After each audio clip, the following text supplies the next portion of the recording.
So good Yes, evening and yeah, welcome all of you to the fourth Uromet session in June. I think previous three sessions we discussed about the clinical matters, and today is a bit different, and we are basically discuss about the technologies and the principles. So our topic is Eurotechnology and basic principles and evidence-based new trends and technologies.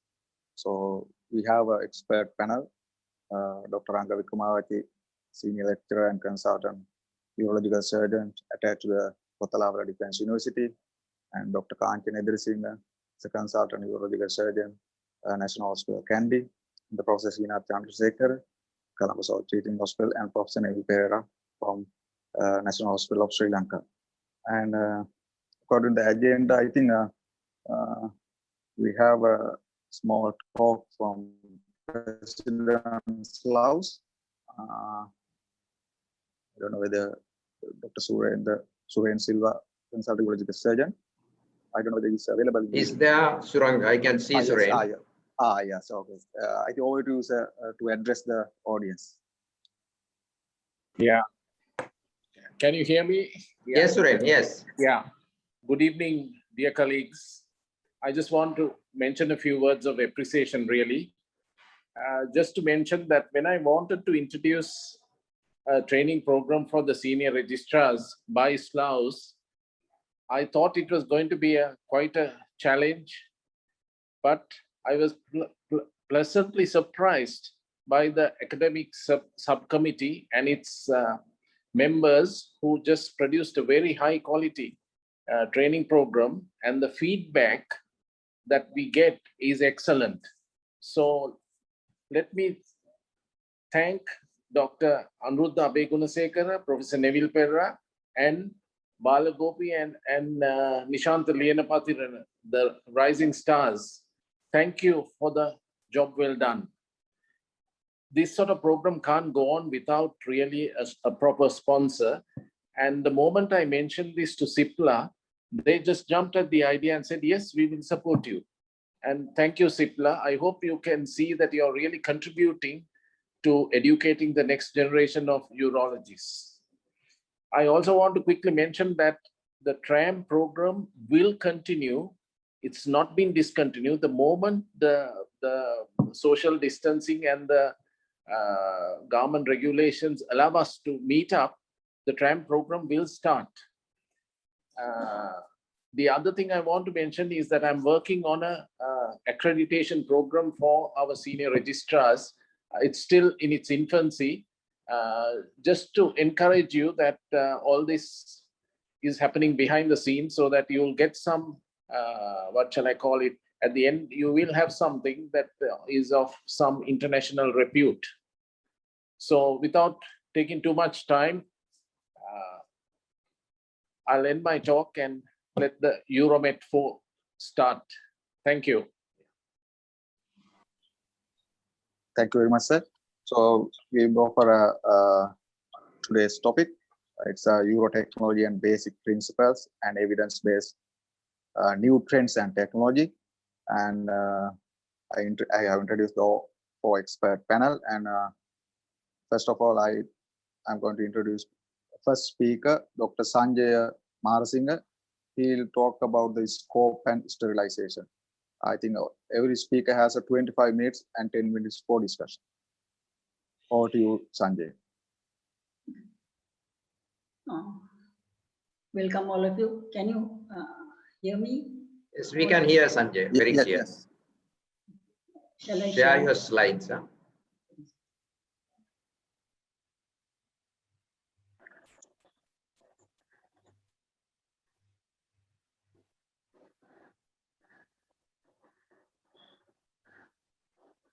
Okay.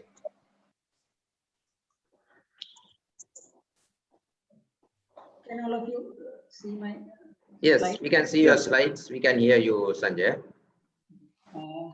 Welcome all of you for Uromet June 2021. Today's topic is to discuss Eurotechnology. I am going to discuss about the first part of the discussion of the regarding scope and sterilization. So I briefly discuss regarding types of telescope and the light source using and the source of light and the video endoscope also, and then the length, diameter, and vertical configuration of different scopes, including cystoscope, ureteroscopes, microscopes, and receptoscopes, and also lastly regarding sterilization and disinfection. Let me give a time to do some history regarding telescopes. Earliest existing records of telescopes come from the Netherlands. That's why Hans Lukashev, that is 6008, and then the Galileo Galilei. After 1 year after that, he developed the telescope, which has 30 times magnification. And then the Philip Bossini developed the first endoscope. It is therefore, and after that, the person who the German urologist Nitze, he invented the modern cystoscope. 1879. That is some kind of a conventional type of endoscope, cystoscope, which used only for diagnosis purpose.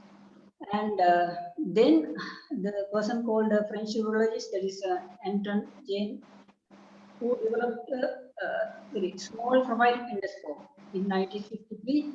That is actually a type of a not only the diagnostic, it's a resectable endoscope. That was that.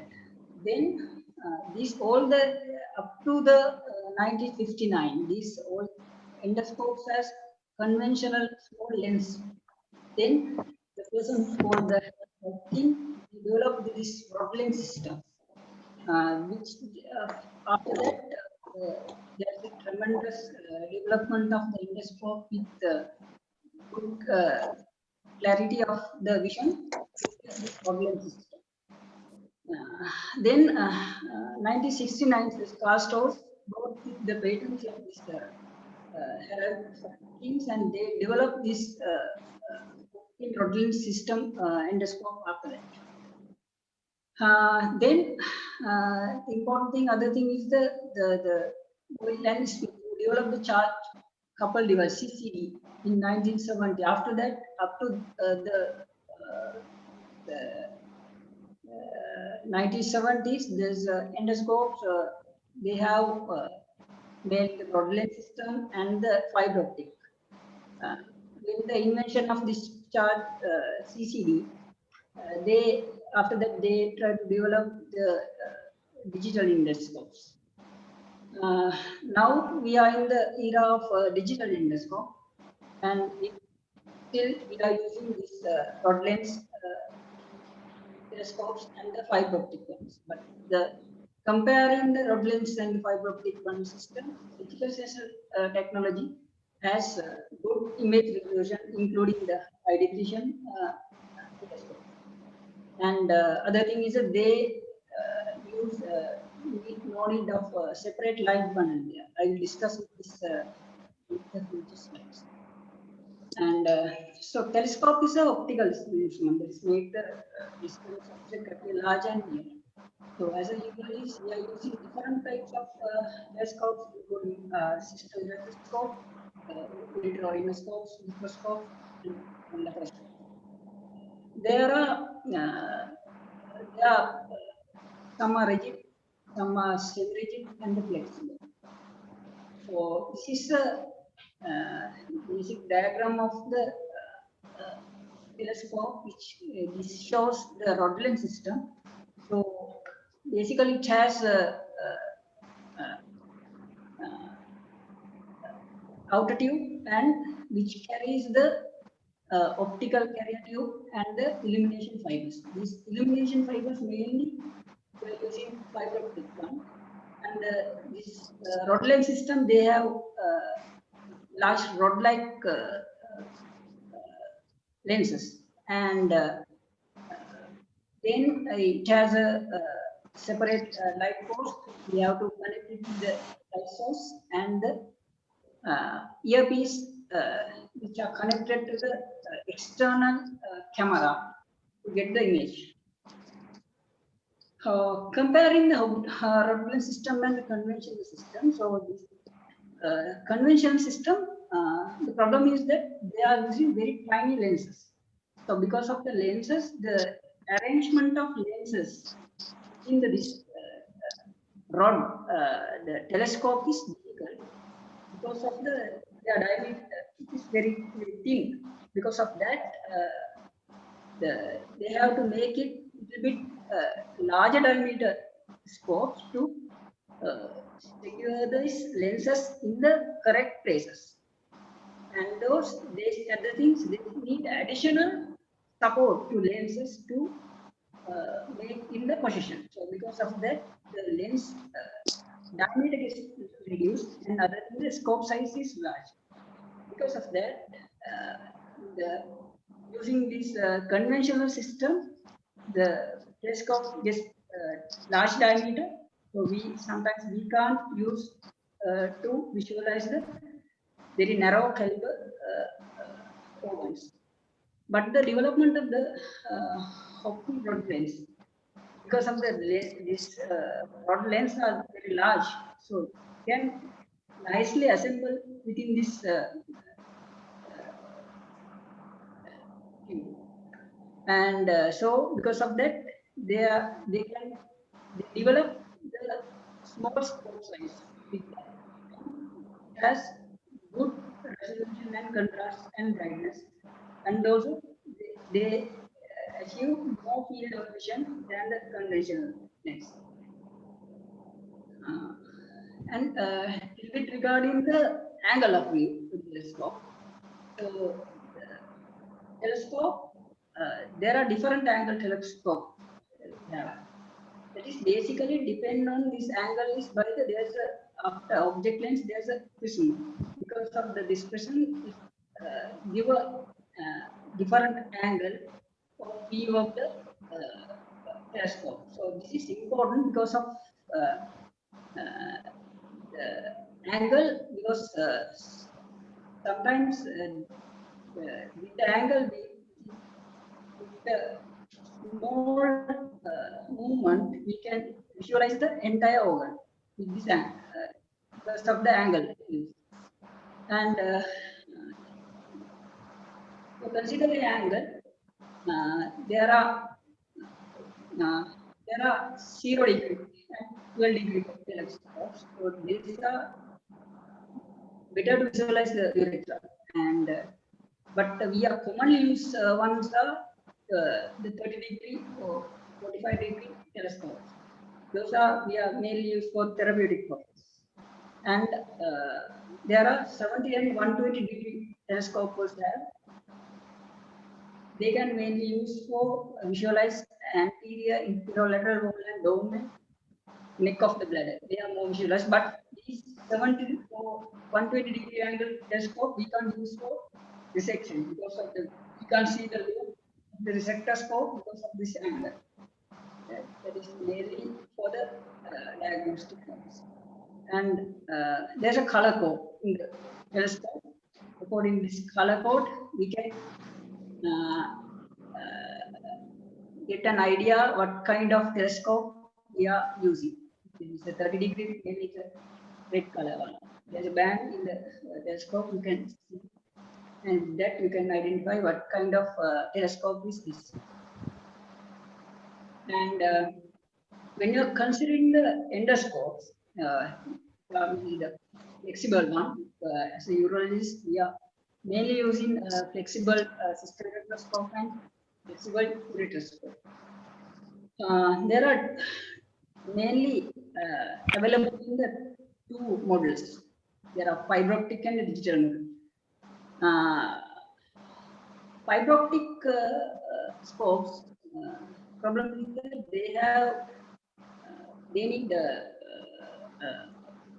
light source. So because of that, the light source mainly we are using mainly they are halogen xenon light. So they have halogen lights. They have yellow colors. So because of that they need a white balance before we are using that. And these are some of the pictures of endoscopes. Endoscope, which one is in the right bottom corner. That is a fibroscope. That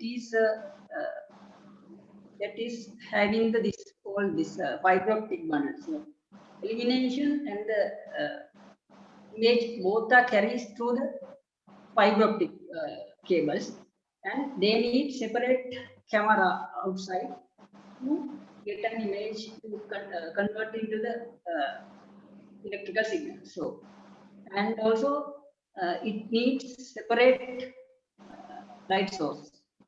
But in digital telescope, they have what is called this CCD technique. Discussed on it is a CCD chip. So it is in the tip of the endoscope.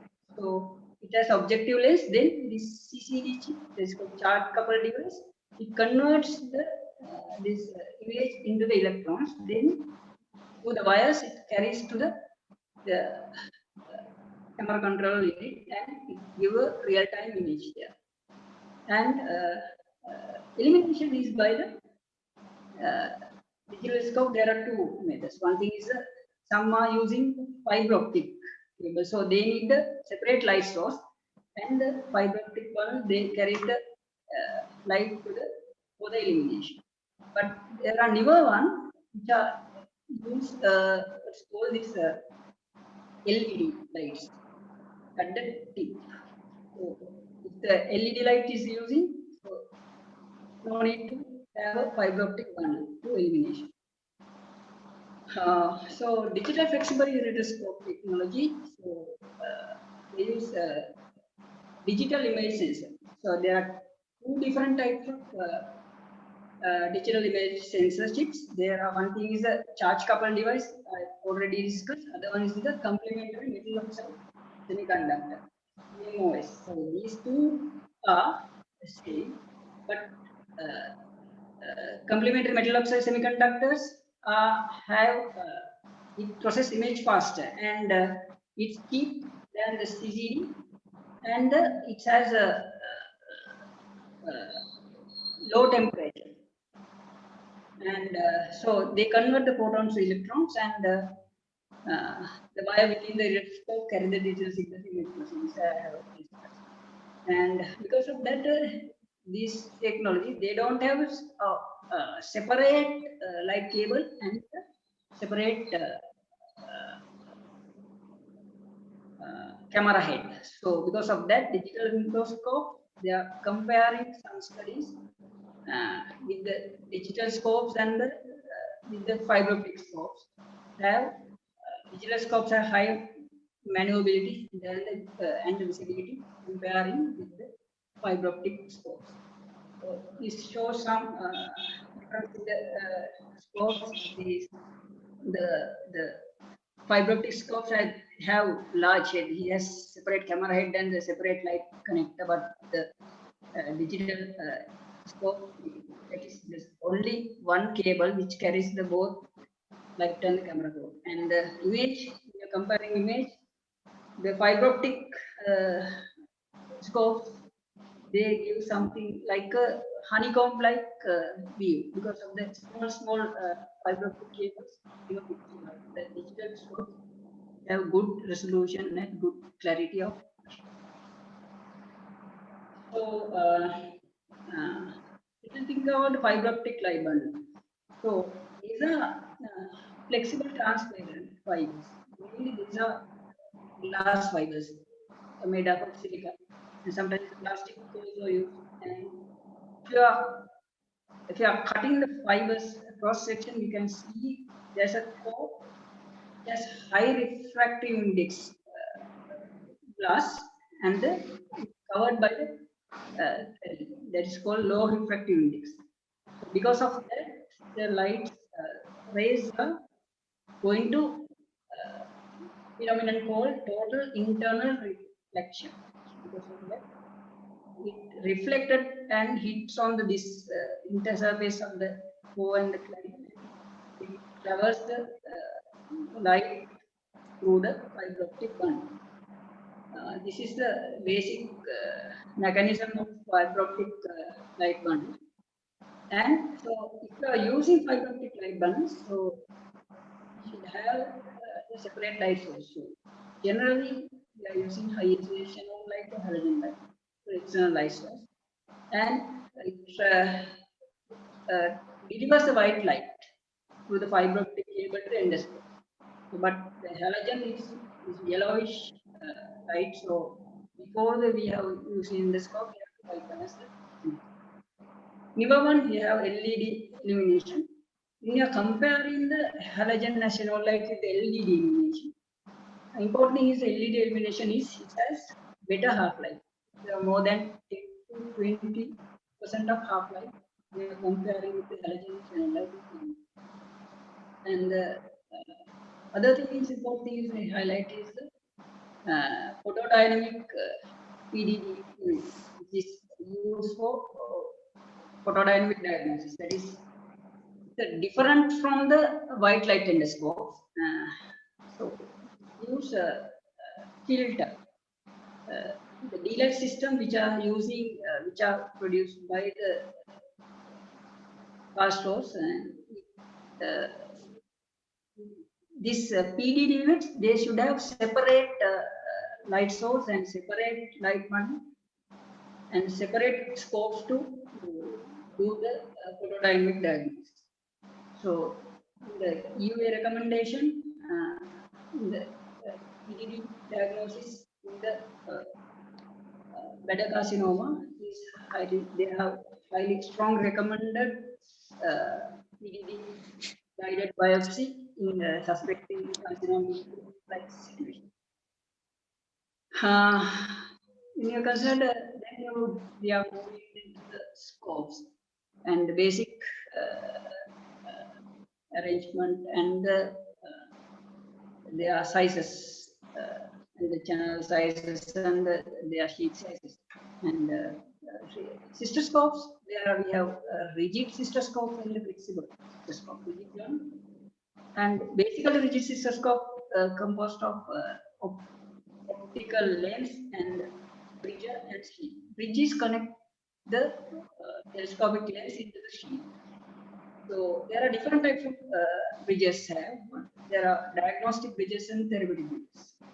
And there's a special type of bridge called Albaran's bridge, which is used to deflect the wires in situations like patients with the elevated bladder neck or large median lobe prostate, or sometimes even with the ureteroneocystostomy patients, we have to use this Albaran's bridge to calculate the unit. And these are some comparison of different rigid cystoscopes. So in the Olympus, Carlsos, and Gyrus, they have 0 to 120 degree, all different angles telescope. Generally, the length is about 30 centimeters, 28 centimeters, and the diameter is 4. All the scopes like that. And the bridges, there are diagnostic and therapeutic bridges. Therapeutic bridges, they have channel. Some are single channel and dual channel. And depending on that, sheets are different French gauge sheets available from 15 French gauge to up to about 25 French gauge. If the French gauge is increasing with the then the diameter of the bridge is increased. So this is important to when you are using the instrument through the bridge, we should know about what kind of bridge we are using and what kind of input we can use through that bridge. So if we are using single bridge, generally diameter is high. The dual bridge, that means if you are using both channels, then it is less. But you can see this what kind we are seeing the bridge. It's shows the diameter of French gauge of the sheet, and this one is the 544. That means that if you are using single channel, you can use this five French gauge instrument you can use. But if you are using both one, you can use 4 French gauge through instrument through this dual bridge. When you're considering flexible cystoscope, as you know, we have fiber optic and digital ones. So generally, the working channel of all the scopes of flexible cystoscope is around 7 French gauge, 6.6 French gauge, and the shaft diameter is around 60. The Wolf, they have made the 15 French gauge. This is a smaller size of shaft diameter.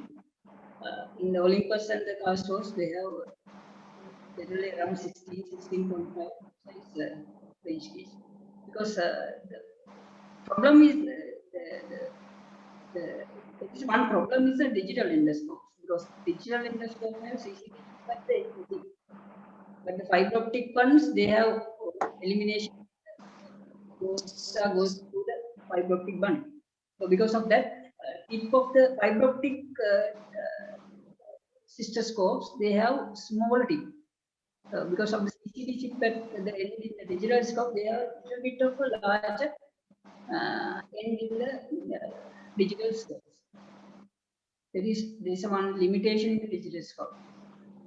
And considering the ureteroscopes, there are 3 types: rigid, semi-rigid, and flexible. So, Rigid so and Sanjay, flexible yes. so Yes, Sanjay, if you consider about the durability, is it good in the digital one or fiber optic one? digital ones. Digital one, no? Even though it has a big tip. Yes, sir. Oh, okay. Continue. Okay. When you are considering ureteroscopes, there are rigid, semi-rigid, and flexible ones. So, rigid one has a rod lens system. Semi-rigid and flexible one, has a fiber optic system, and the flexible one has fiber optic and digital both. So rigid ureteroscope, they have a little bit larger diameter because of this rod lens, and semi-rigid and flexible one has a smaller diameter ureteroscope comparing the rigid one. So, so advantage is the semi-rigid one is a smaller diameter and less traumatic, and it's required less total ureteral dilation. When you are considering semi-rigid ureteroscopes, there are 2 types of eyepieces. One is inline and other is offset. So the important knowing of these 2 is important because these offset eyepiece ureteroscopes, they have straight working channel, but the inline one, they have bent working channel. Because of that, there's an offset ureteroscope. We can use some instrument which is rigid, like rigid biopsy forceps and like a pneumatic lithotripsy device. We can use with the offset, but difficult to use with the inline semi-rigid ureteroscopes. And most of the ureteroscope, they have 7 French gauge diameter, and they have somehow single working channel, somehow 2 working channels. Advantage of having 2 working channels is sometimes with a stone, ureteric stone is stuck with the stone basket, like basket. Then other channel we can use to cut out the stone with the using the laser pipe. So if it's a single channel, only the single channel, because these two instrument can't difficult to pass through the single channel because there's a friction and they can be damaged because of that. So separate channel, having separate channel is advantage than having single channel. These are the some comparison types of rigid ureteroscopes, semi-rigid ones. So they have different. Generally, they have around size starting from that is around 7 French gauge generally, and with with it goes to proximally, it increase the diameter of the ureteroscope, and generally working channel, if the dual channel is the 2.3, 3.4 size French gauge channels is are there. But if the single channel, there's a large channel, just like 5 French channel is there if the single channel ureteroscopes. Flexible ureteroscopes, it's also like a flexible cystoscopes. They have both fiber optic and digital one. The digital one has both CCD chip types or semi metal CMOS type. And this considering the flexible ureteroscopes, so they have tip deflection like in the cystoscope in the single plane. They have what's called this. Initially, they have active deflection, that is around about 270-degree active deflection. But the problem is the primary active deflection is sometimes we can't reach the lower bone calyx with the primary active deflection. So they develop then to develop one secondary passive deflection ureteroscope. That is after the active deflection of the tip, then with the superior margin of this renal pelvis, they use as a deflection proximal segment. That is a passive deflection. But the problem is that if a patient is having a large obstructive system with the hydronephrosis, this passive secondary deflection is not happen. So in that situation, the flexible ureteroscope not reach the lower calyx. So because of that, the Castors, they have developed this exaggerated deflection ureteroscope. They have more than 300-degree primary deflection. That's called exaggerated deflection. With that, they are able to reach the lower calyx. And when you are considering this, the different types of endoscopes, ureteroscopes, they have tip diameter generally around 7, 6, and that kind of range, and the working ledge around 70 centimeters. And they all have channel size French gauge of 3.6 channel. Most of the scopes have single channel, but the Richard Bull has a called Cobra type of endoscope. They have dual channel, and these are some of the and other thing. The Boston Scientific, they litho type litho ureteroscope, that is a single use one, because they have developed this is because of that these flexible ureteroscope, they are very expensive, and they have fiber optic, as they have fiber optic types, they are easily damaged. Because of that, they have developed this single use one, which is very cheap.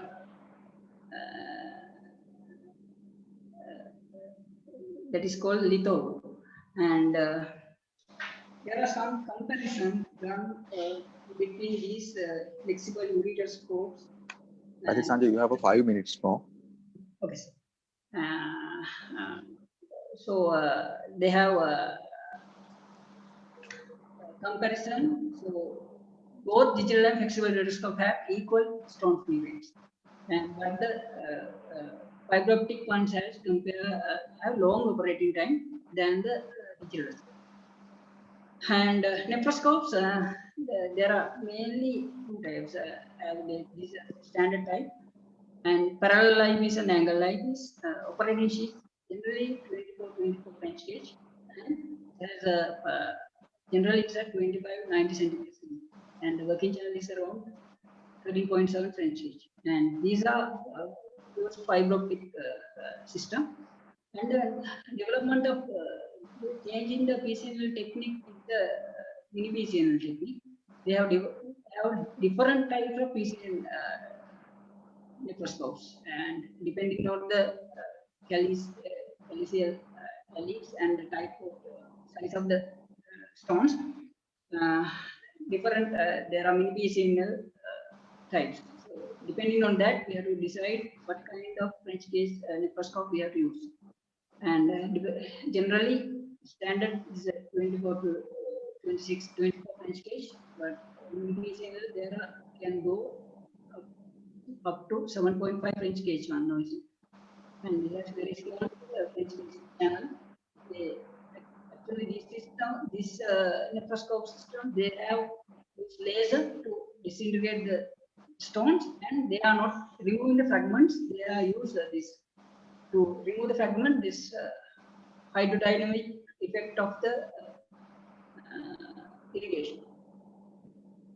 Receptoscopes, they have standard 28 French gauge, and there are extra long one, there 26 French gauge, extra long one, slender one is a 22 French gauge. And retrodome, generally it has a 25 French gauge retrodome with 20 centimeters long one. And then I move on to a little bit regarding contamination of surgical instrument. So decontamination is the process of rendering an article safe to handle by the cleaning and disinfection or sterilization. So this decontamination is reduce and eliminate the microorganism from the medical device as an environment. And there are WHO guideline regarding the decontamination. It is depending mainly on the medical equipment type. So, according to the risk of infection, medical equipment are categorized in three categories: high risk, intermediate, and minimal risk. So, high risk one we call critical instrument, and intermediate are semi-critical, and minimal one non-critical. So, what is non-critical items? Non-critical items are the items which are contact with the intact skin, but not with the mucosa. And those are include blood pressure cuffs and linens, and, floor, furniture, those are things. And the semi-critical ones are which are contact with the mucous membrane or non-intact skin. So, so these items, they need high level of disinfection or chemical disinfection. But the non-critical one, they only need cleaning or low level of disinfection. But the critical instrument, which has high risk instruments, these are the instruments with contact with sterile tissue or vascular system. So these instruments, they need sterilization.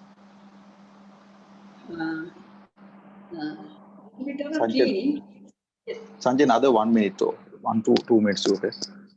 I will move on to a bit regarding what is called sterilization.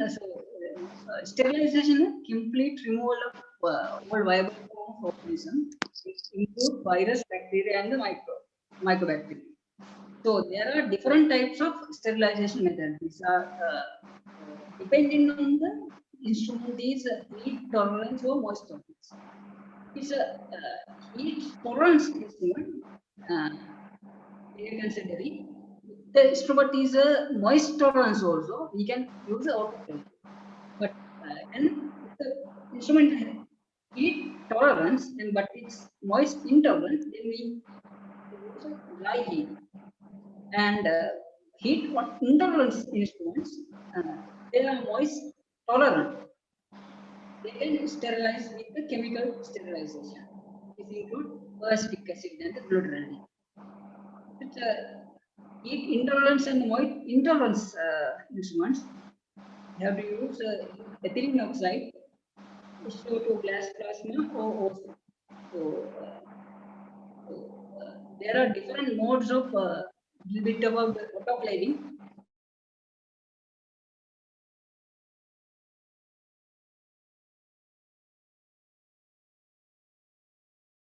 Other thing is which are using in the practice instrument in the CCP, which is type of autoclaving. So the instrument should be moist tolerant. Okay, we'll quickly finish the presentation, Sandy. Just about the care of sterilization of urinary instrument. Mainly the sterilization of ureteroscope can be performed by using gas ethylene oxide, soaking with a glutaraldehyde solution, or acetic acid. Rigid ureteroscopes and rigid and semi-rigid ureteroscope can be even autoclaved. Okay. Thank you. Okay. Thank you very much. So, question for expert panel. There are a few questions asking from audience.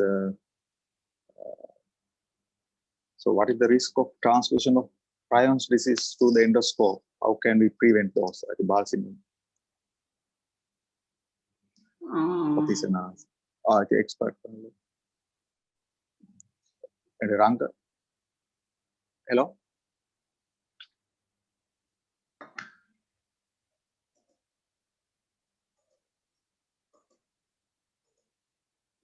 Hello.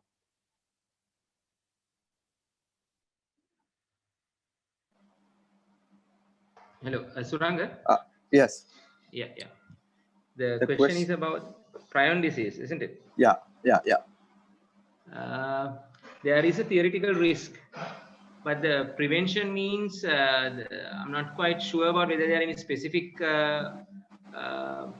measures that we could take. But if we adhere to our standard measures, and out of those now, particularly the new, we talk about all these enzymatic cleaning of the instruments, in addition to decontamination, sterilization, plus now there are certain enzymatic agents that we use to clean our instruments.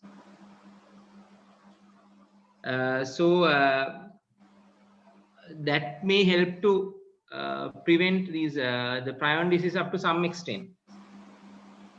I don't know whether Prof. Neville Pera has some. Sir, do you want to add anything to this?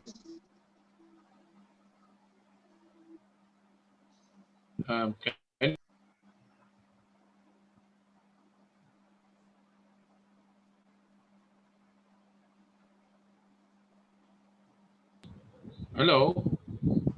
Hello. Yes. Okay. We can hear. Yeah. Yes, sir. We can hear. Yeah, some problem with this transmission. I think I tried all the places at home. Yeah, I think I agree with Ranga. I think we just stick to our usual sterilization methods, and I can't think of anything special regarding prions, with prevention of transmission of prions. So unless other colleagues in the panel share anything new.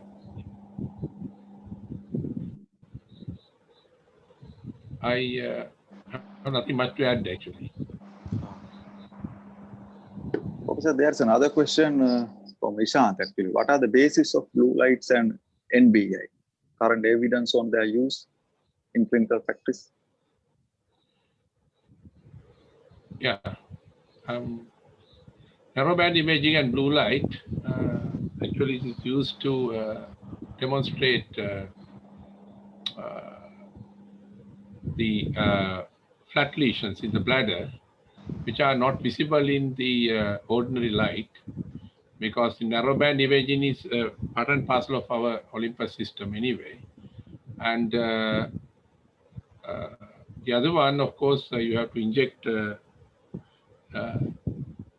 it's a special dye you have to inject, and then of course visualize it. And I'm not quite sure whether we use any of these things. There is a fair bit of evidence to show that that will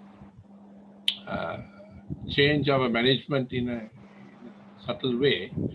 But I personally don't go for it, but I would like to share, find out the opinion from the other panelists. To any of I also the other don't have any panelists? personal experience with. I also don't have any personal experience with blue lights, but of course, I think that the advantage is when there's a carcinoma in situ versus inflammatory lesions, then the differentiation is much better rather than looking at the normal light, and then the blue light will differentiate two entities in a better way. But of course, I also don't have any personal experience. Yeah, I think blue light you have to. Yeah, please. Yeah. Hello. Yeah, go on. Yeah. Yes. So, is there any problem with the virusol and the parasafe? Yes, sir. When we are using these days, there are few concerns about that. Some solutions are affecting the instruments. Yeah.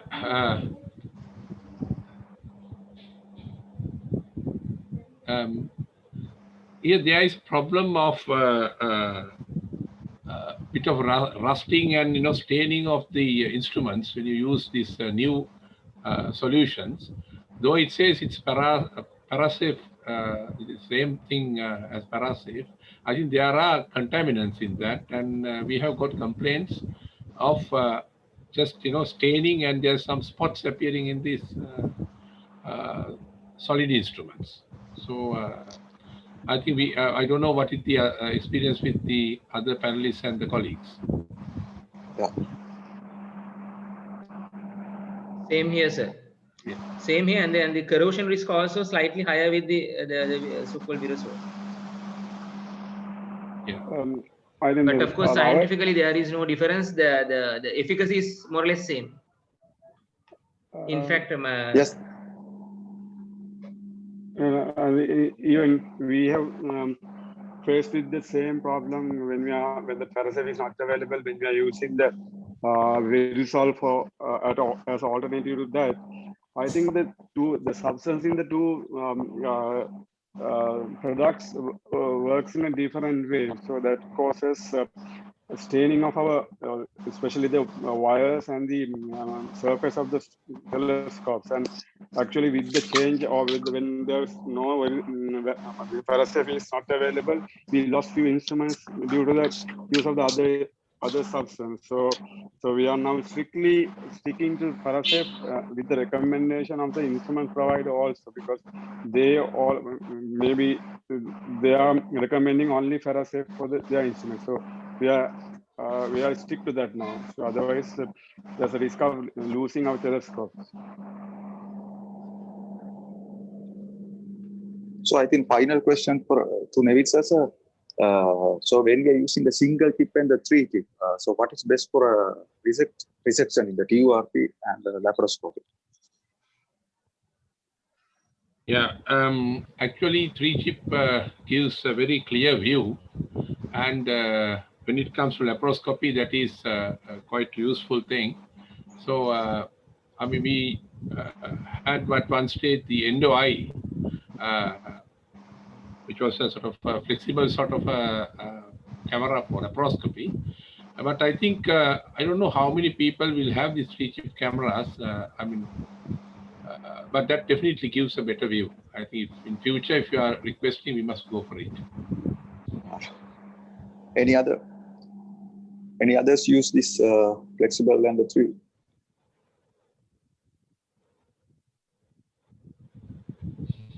Okay, so I think we will, because of the time concerns, we will move to the next topic, and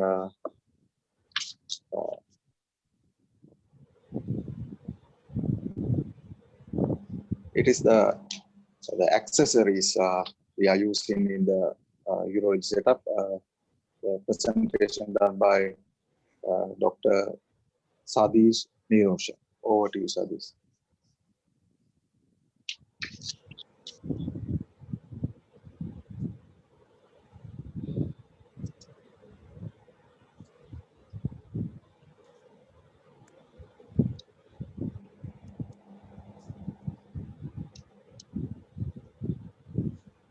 Good evening, dear sirs and dear colleagues. I think I'm audible enough. Yes, yes. Yes. Right. Today I'm going to present regarding the accessories that we use in urological surgery. First, I'll start with the catheters. There are two types of catheters that we use in urological surgery: urethral catheters and ureteric catheters. First, I'll discuss briefly about the urethral catheters, and this is, of course, an drawing which shows drainage of acute urinary retention during a surgeon called Ambrose Paré, who's a French surgeon.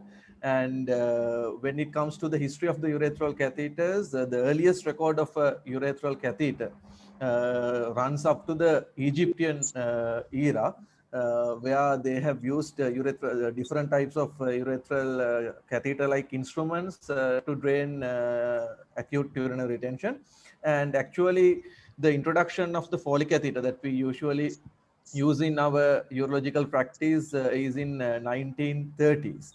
And urethral catheters differs in size, shape, material, number of lumens, and also type of retaining mechanism and the function.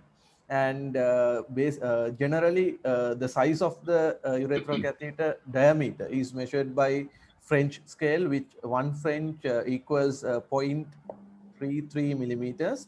And the choice of urethral catheter catheter size depends on the purpose. For an example, if we want to evacuate blood clots and debris, we use large caliber catheters, whereas other sizes are reserved for urine output measurement and also for the stabilization of grafts after surgeries like urethroplasty. And then there are certain urethral catheters are having different number of lumens. So triple lumen catheters have smaller lumen when compared to the two-way catheters, but their outer diameter is comparatively larger, but actually the lumen which drains the bladder is smaller. And there can be variations in the material which are used to produce these catheters. The latex catheters are the ones we commonly use, but they can cause significant reactions if the patient is having latex allergy. And but the silicone varieties are considered as good alternatives in such situations. And also mucosal irritation is also a complication which occurs with the long-term catheter indwelling.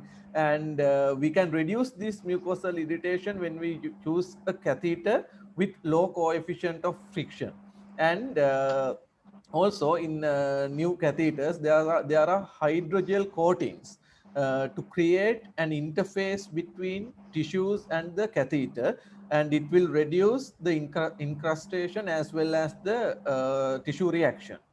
And and when it comes to the purpose of the using of urethral catheters, we can divide into indwelling catheters, intermittent catheters, and external catheters. Indwelling catheters are used in patients with spinal cord injury or long-term bladder drainage is needed. And intermittent catheters are usually recommended in patients with neurogenic bladder, where they can intermittently empty the bladder. And the external catheter, for an example, condom catheters can be used in patients with certain incontinence diseases, but they are mobile and somewhat not friable.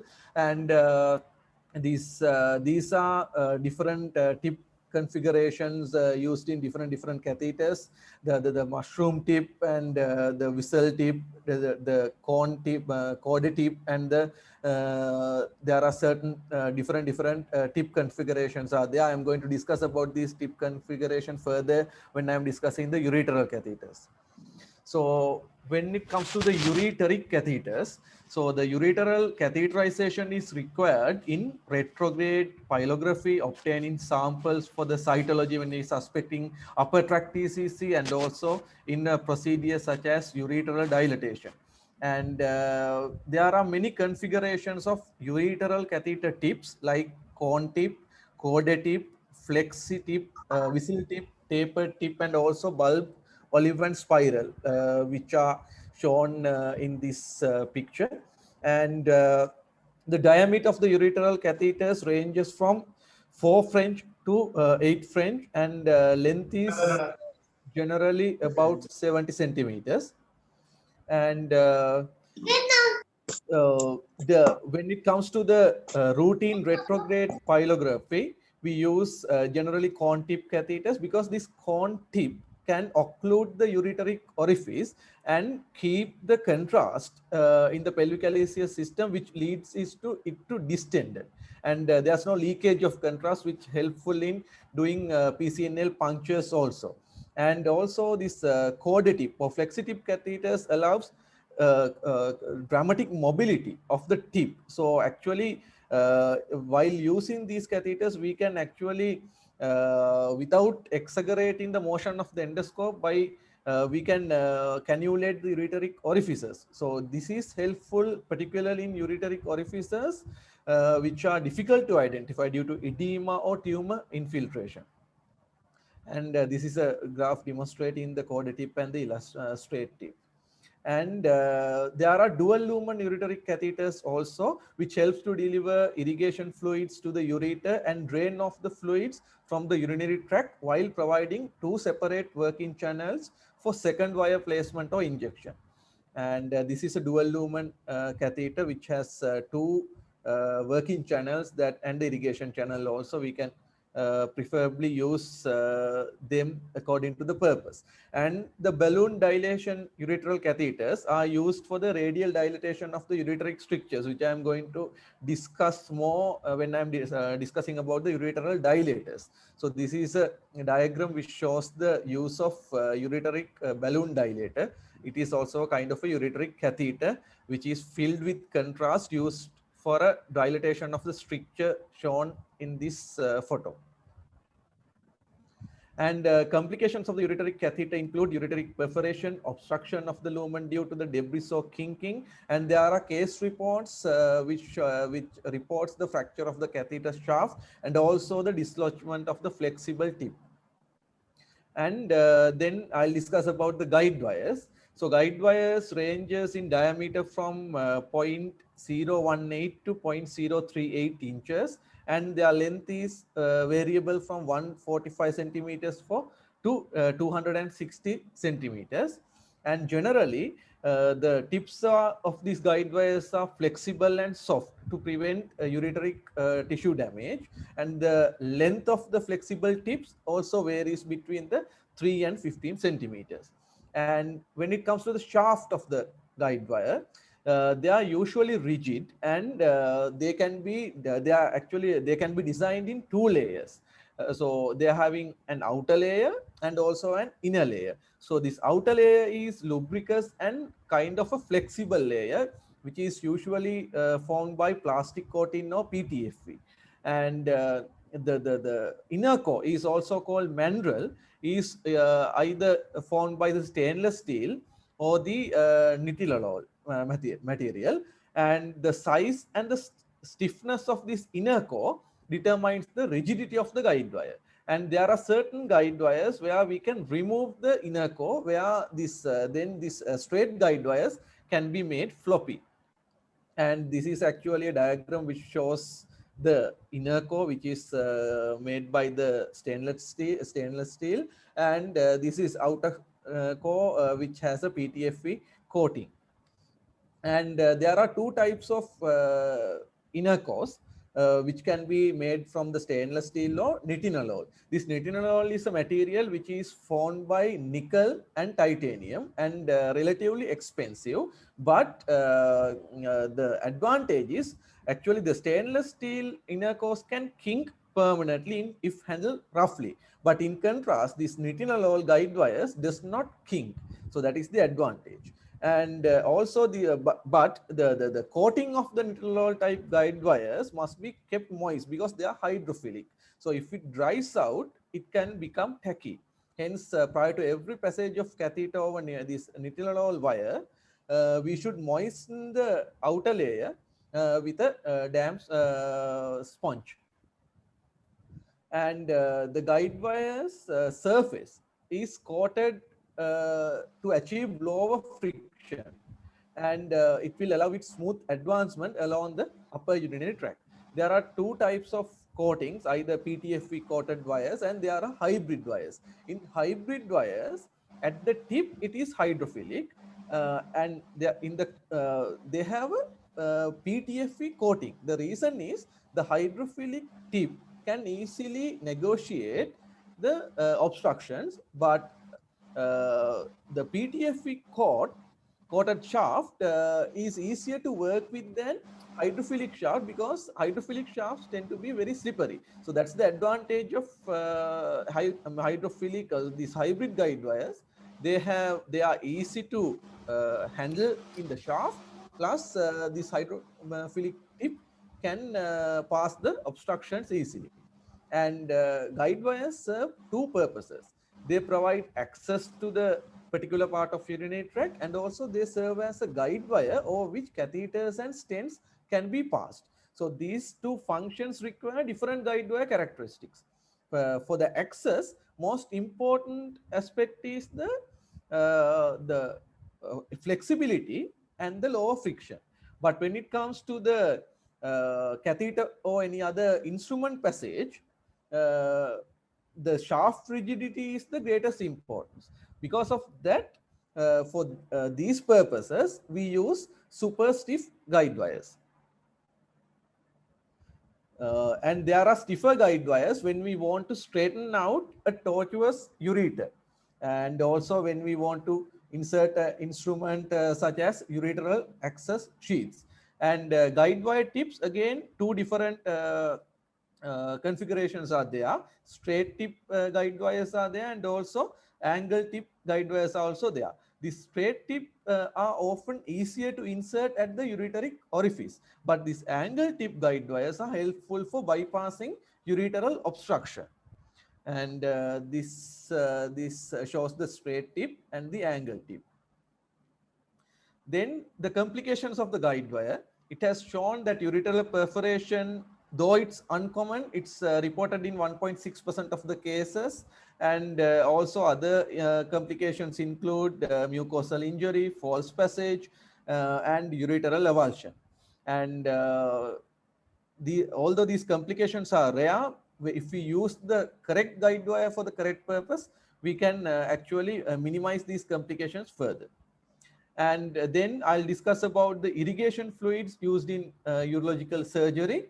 And we use these irrigation fluid for many reasons. One is they are used to dilate the mucosal spaces when we are doing the PCNL, URSS, and also to remove blood clots and cut tissues from the operating field, such as when we are doing TURP, TURBT, and also to prevent clot formation when we are irrigating the bladder, and also to retrieve stone fragments, especially in PCNL, by this whirlpool effect.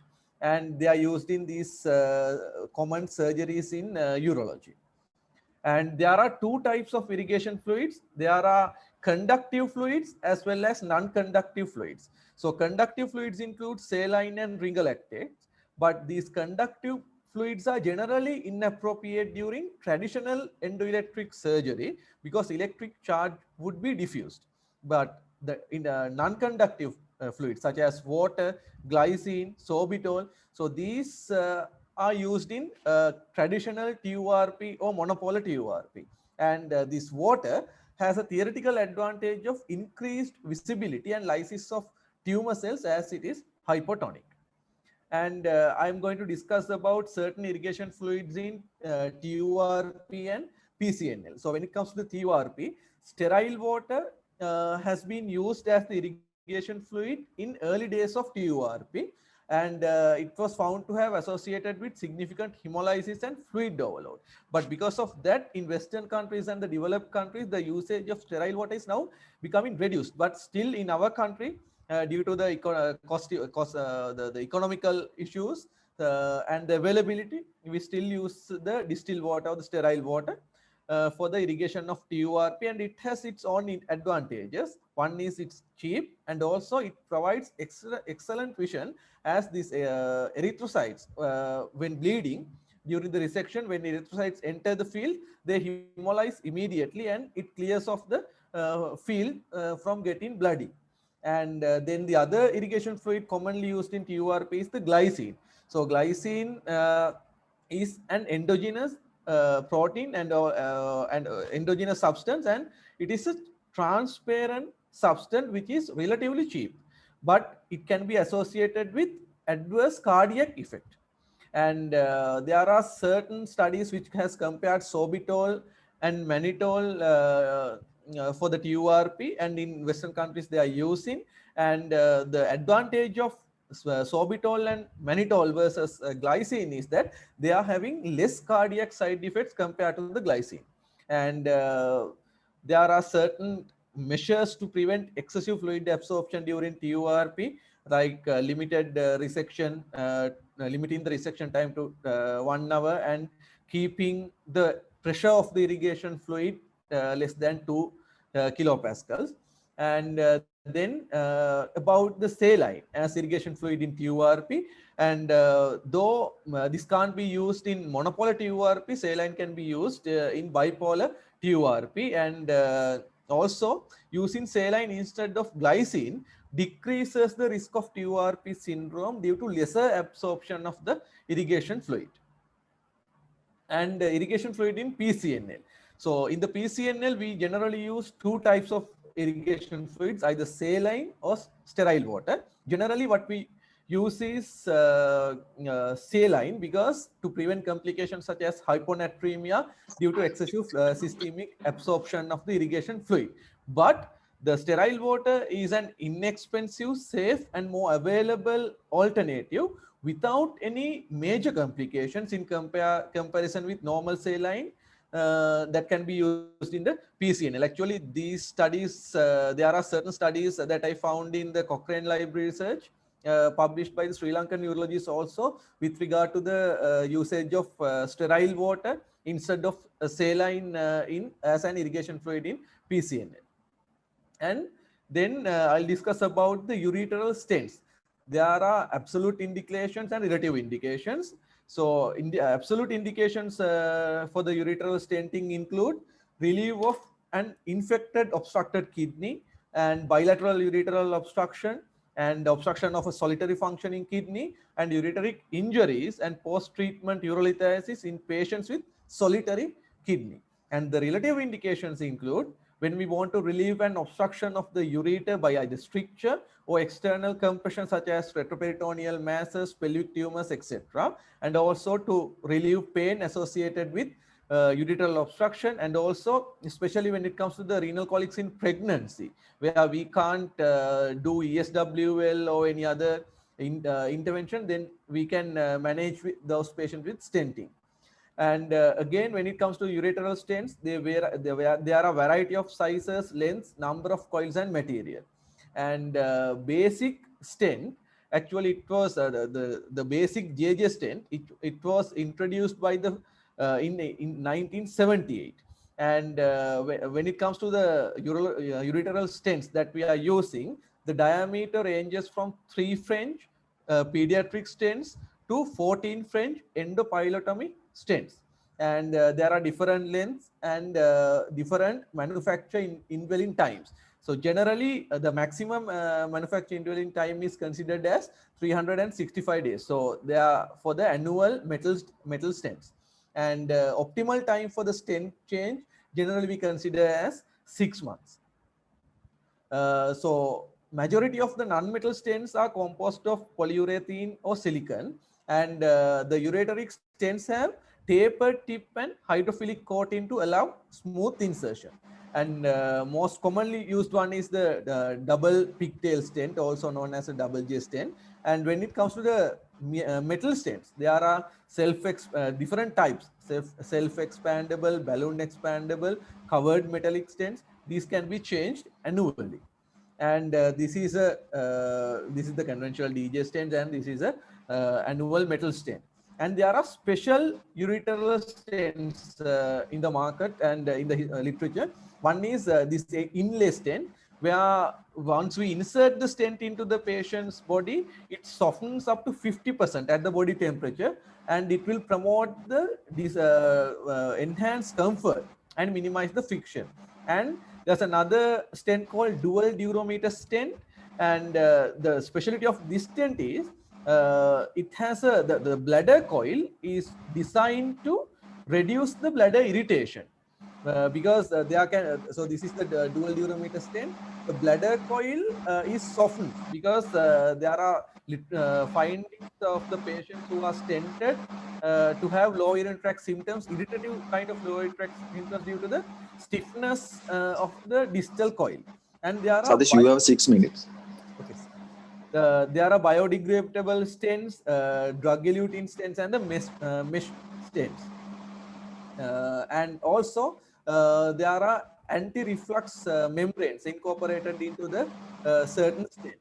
And there are certain stents which are having dual lumen. So when we want to insert a larger caliber stent, we can use this dual lumen ureteral stents. And when it comes to the drainage mechanism, stents can drain either according to the luminal drainage or extraluminal drainage. And this luminal flow appears to be increased as the internal and external diameter of the stent has increased, but extraluminal flow doesn't increase on those factors.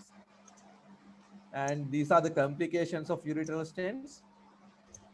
And when it comes to ureteral stent removal, conventionally what we do is we either do cystoscopic removal or we pull from the tether attached to the stent for the removal. But now there are newer stents which use magnets for the stent removal.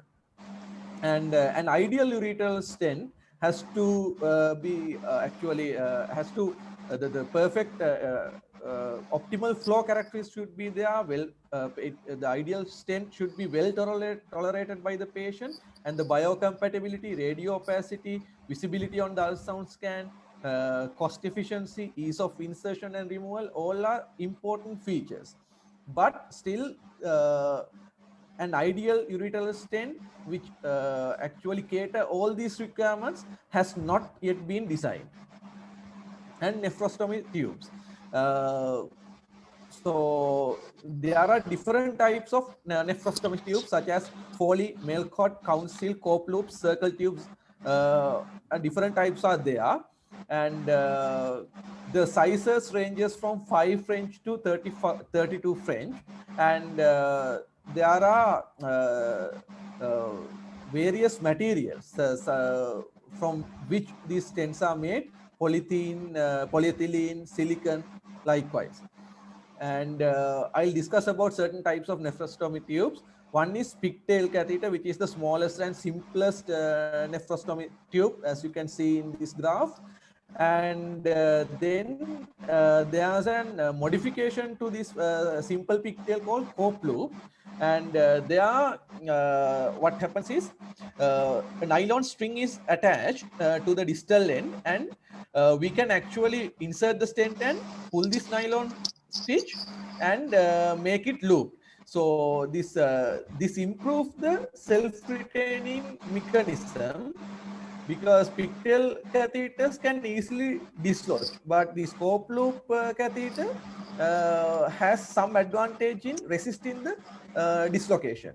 And but because of the small caliber of these pigtail catheters, they are not ideal if we want to drain blood clots, mucus, or stone fragments. And then the next type of nephrostomy is this balloon retention catheter, such as Foley catheter, and they are having a large diameter, so they can drain the blood, mucus, and debris, and also they can have a tamponade defect. But these balloon catheters have two drawbacks. One is the balloon has potential to occlude one or more calyces, and the second, it may be a discomfort for the patient.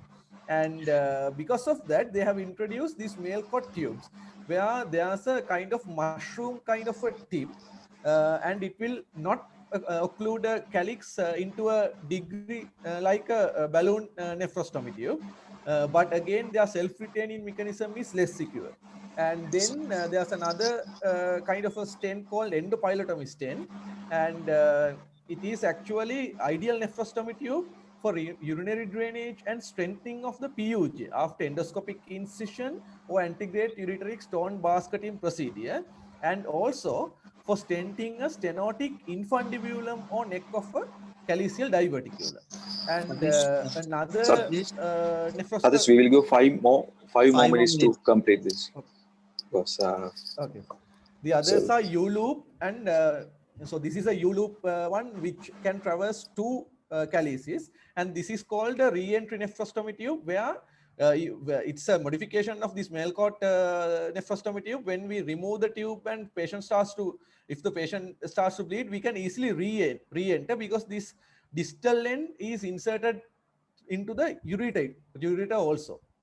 And yeah, then about the drains, so because of the lack of time, I'm planning to skip this part, but the message is the routine placement of drains are actually not encouraged in any of the urological surgeries. Even it has shown in surgeries like radical prostatectomy, retropubic prostatectomy. Even in those surgeries, now inserting a drain is not a must. So placing a drain is a case-based decision in urological surgery.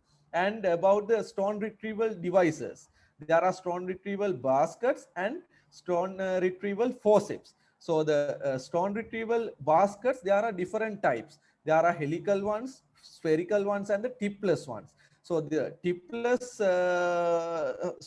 stone retrieval basket is used when we want to remove a stone without damaging renal, causing trauma to the renal papillae, because there's no tip. Because generally these domia baskets or helical baskets are having a sharp tip which can injure the renal papillae. And when it comes to the stone retrieval devices, there are different types of stone retrieval forceps. So the advantage is the stone retrieval basket has to pass beyond the stone and grab it. But this stone retrieval forceps can actually hold the stone without bypassing it. So it is useful in PCNL, and there are different types of prong graspers as well as this alligator forceps. The one advantage of this stone retrieval forceps is if we use a stone retrieval basket and we put the stone into this basket, but it is very difficult to fall back the stone. But if it is too large, it can avulse the ureter also. And but the forceps, we can always release the stone if it is too large without dragging it through the scope or the ureter. And when it comes to the biopsy forceps, there are different types of biopsy forceps. Standard cup forceps are there, and backloaded cup forceps are there, and also nitilalol baskets are there.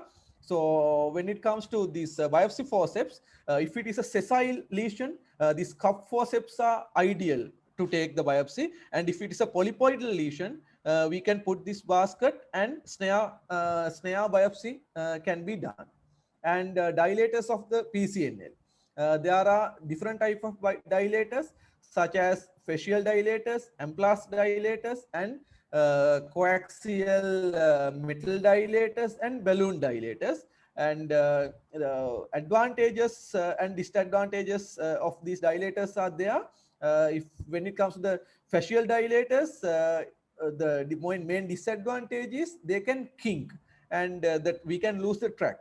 And when it comes to these Amplas dilators, we dilate them through this angio catheter. So there won't be kinking of the catheter. That is an advantage. The main disadvantage of this. Sadish, Yes. you have 1 more minute, please. Okay. So that's about the urethral dilators, and I'm skipping the urethral dilators. There are blind dilators as well as bougie, whereas the sequential dilators. And when it comes to the urological prosthesis, testicular prosthesis are there, and penile implants are there, and newest one would be artificial urethral sphincters. So there are two types of artificial urethral sphincters: extra urethral artificial sphincters and the endourethral sphincters. The current gold standard is extra urethral hydraulic AMS 800 model, where we apply a cuff to the penile urethra, and there's a pump buried in the scrotal screen and the reservoir balloon. And when the patient wants to pass urine, he can squeeze here, and it will release the pressure from the cuff, and it is an excellent method of relieving the incontinence. And now there are certain technological advancement. They have introduced remote controlled artificial urethral sphincters as well. And when it comes to the penile implants, so penile implants, there are two types: inflatable and uninflatable penile implants used in erectile dysfunction. And these inflatable penile implants are used because when the patient wants to get an erection, he can control it. And this non-inflatable penile implants are also called semi-rigid or malleable penile implants. They are basically used in patients who are having spinal cord injuries. So when it is basically a bending mechanism, and which change the direction of the penis. So when it comes to the testicular prosthesis, we following the orchidectomy, we can include insert these testicular prostheses. Generally, they are saline filled or gel filled silicone prosthesis, and with very minimum complication rates. But worldwide, they have shown that only 1/3 of patients are, only 2/3 of patients are offered this testicular prosthesis insertion after orchidectomy. So it is underutilized. So I think because of the time constraints, I will have to conclude my presentation there. Thank you. Congratulations, Sadish. It was a nicely prepared presentation. Sorry for interrupting you, making you to hurry up the presentation. Okay, sir. Thank you. Due to the time constraint, we skip the discussion at the moment. We'll move to the next part. That is regarding energy devices used in urology, to be done by Dr. Nalin Ruindu. Over to you, Nalin. Good evening. I think everyone can hear me now. Yeah, I'll be discussing about the energy devices used in urology.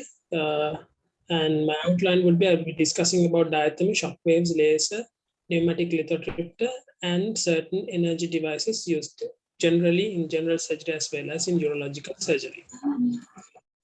So to start with diathermy, it is one of the most commonly used energy devices in the surgical armamentarium, and it was first used in 1926 by the well-known surgeon William Harvey Cushing. And the simple definition of a diathermy would be the use of high-frequency electromagnetic currents to cause cutting and coagulation at the point of application in surgical procedures. And this term of diathermy was derived from Greek words meaning heating through. Dia means through and therma means heating. And the principle of diathermy is that the electrosurgical unit used in diathermy converts the main supply AC current into high frequency AC, and this will cause the high concentrated field of energy at the point of application in the tissue. And this concentrated energy in a small area will cause temperature to rise more than 45 degrees of Celsius, which will denature the proteins in the tissues and cause tissue denaturation. And there are three main effects of diathermy that are being used in general in surgery. Those are cutting, coagulation, and fulgurization. Both cutting and coagulation are well known, but fulgurization is the destruction and coagulation with charring of the tissues. But we most of the time use coagulation as a misnomer. We usually say that tissues are coagulated, but actually it is sealing of vessels are being called coagulation of diathermy. And these are the effects if you see in enlarged view. If you use pure cutting, you will see that the tissue denaturation in the surrounding tissues are less compared to coagulation. You can see that there's a wide area of tissue denaturation when we use coagulation.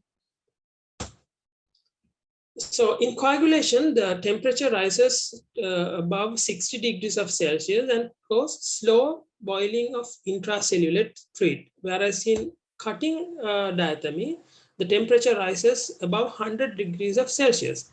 So in coagulation, this slow boiling of intracellular fluid will cause shrinking of the cells, and this after shrinking of the cells, it will cause a chain reaction in the adjacent cells with a welding effect that will cause sealing of blood vessels. And in cutting diathermy, as I said, the temperature rises above 100 degrees of Celsius rapidly, and it will cause evaporation of intracellular fluid, and that will create a shield of vapor around the tip of the electrode which we are using on the tissue. And this shield of vapor will act as a tissue denaturation shield to cause cellular defects. So this is a simplified diagrammatic representation of the two types of diathermy, the monopolar and bipolar diathermy. As you see in monopolar diathermy, the circuit completes through the body of the patient, whereas in bipolar diathermy, the circuit completes to a small part of tissue. So as I said earlier, in diathermy, we use high frequency alternating current compared to the main supply. As you know, in the main supply, we get 50 hertz frequency current, but in diathermy, we use about 3 megahertz to 5 megahertz range frequency. So when we use that, why do we need to use that much of high frequency? So as you know, we have excitable tissues, including muscles and neural tissues. So if we use a low frequency like 50 hertz, that current can cause stimulation of muscles as well as neural tissue. So when we use at least 300 kilohertz, this effect of stimulating these muscles or neural tissue is not happening. And that's why we use very high frequency of current in this diathermy. These are diagrammatic representations again, showing the two types of different types of diathermy that we use, pure cutting and coagulation. As you see in pure cutting, you can see the electrosurgical unit is always kept on the on mode, and in coagulation mode, you can see that most of the time the electrosurgical unit is kept on the off mode. So using these two in different blended versions, the different electrosurgical units can give blended versions, blended 1, 2, and 3 versions for different purposes of tissue damaging. And this is just to show bipolar instruments that we commonly use in urological practice. This one I selected especially because it's a very interesting instrument that we use for transurethral resection in saline. It's called a mushroom coagulator. In this, if we use, you can use it for evaporation of prostatic tissue. That's for interest sake, I have mentioned here. So I would not touch upon these differences between monopolar and bipolar, simple differences because of time constraints. And this is this chart would show you the differences between monopolar and bipolar diathermy used for TURP. The effects of the long-term and short-term effects of bipolar and monopolar. As you see, in long-term effects wise, there's no difference between bipolar or monopolar diathermy, using of bipolar monopolar diathermy, but in short-term wise, TUR syndrome and red blood cell transfusion rates are comparatively higher if you use monopolar diathermy. This can be due to the fact that the irrigation tree that we are using, but these are the evidences available for the time being to discuss the differences between the effects of using of monopolar and bipolar diathermy in TURP. So then I'll move to shockwave lithotripsy, the second part of my presentation. And shockwave lithotripsy was first introduced into practice in 1980s. Then this was an incidental finding. The shockwave, the use of shockwave was an incidental finding that was found by engineers in aircraft engineering. And this will, the shockwave lithotripsy uses focusing shockwaves to mechanically break down stones in urological practice. And so in a shockwave lithotripsy, we generally see there are three main components: the energy source, the focusing and coupling system, and the imaging device. So the energy sources that are used in shockwave lithotripsy or the extracorporeal shockwave lithotripsy, there are three generations. First generation is actually currently not being used much. That was the first, in the first generation, the shock waves were generated by an underwater spark, and it was concentrated by an ellipsoid to concentrate onto the stone in the patient. So those were called electrohydraulic energy sources because the energy was concentrated in underwater bath. So for this ESWL machine to work, the patient has to be submerged in water, but currently these first generation electrohydraulic energy sources are not much used in practice. Currently used energy sources are electromagnetic or piezoelectric second and third generation energy sources. And out of these, the third generation one is the most commonly used one, in which the shock waves are generated by mechanical deformation of piezoelectric crystals. And these crystals are aligned along a spherical dish, and that dish will focus the generated energy waves into a focal point of the stone in the patient. And this form of energy devices will cause less pain, and so that it can be applied on patients without anesthesia. So the commonly used one nowadays is the piezoelectric third generation energy sources in ESWL. This slide will simply focus on what is the mechanism of action in shockwave lithotripsy. This is a very simplified version, and as you know, when the shockwaves are traveling through different types of tissue or interfaces, the energy is being dispatched. So when the shockwave generator generates a shockwave, the body, there is a interface between the body and the water source, or if the patient is submerged in water. But in current practice, it's a Donia equipment on which the patient lies on. So this surface generally will not dispatch any energy, but if it dispatches energy, the patient will get a bit of pain at the point of application. But the major energy dispatch is at the site of at the interface where the shock wave enters the stone and where the shock wave exits the stone. So because of the interface difference, there's a release of compressive energy at the point of entry into the stone and at the point of exit from the stone. And this will cause energy release as a blast, and the stone will disintegrate. So if you use it several times, the stone will disintegrate into smaller pieces.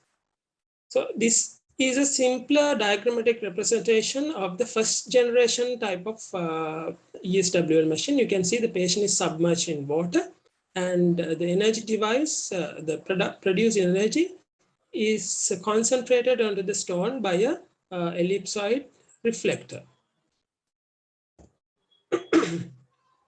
So this is the same principle that I discussed earlier.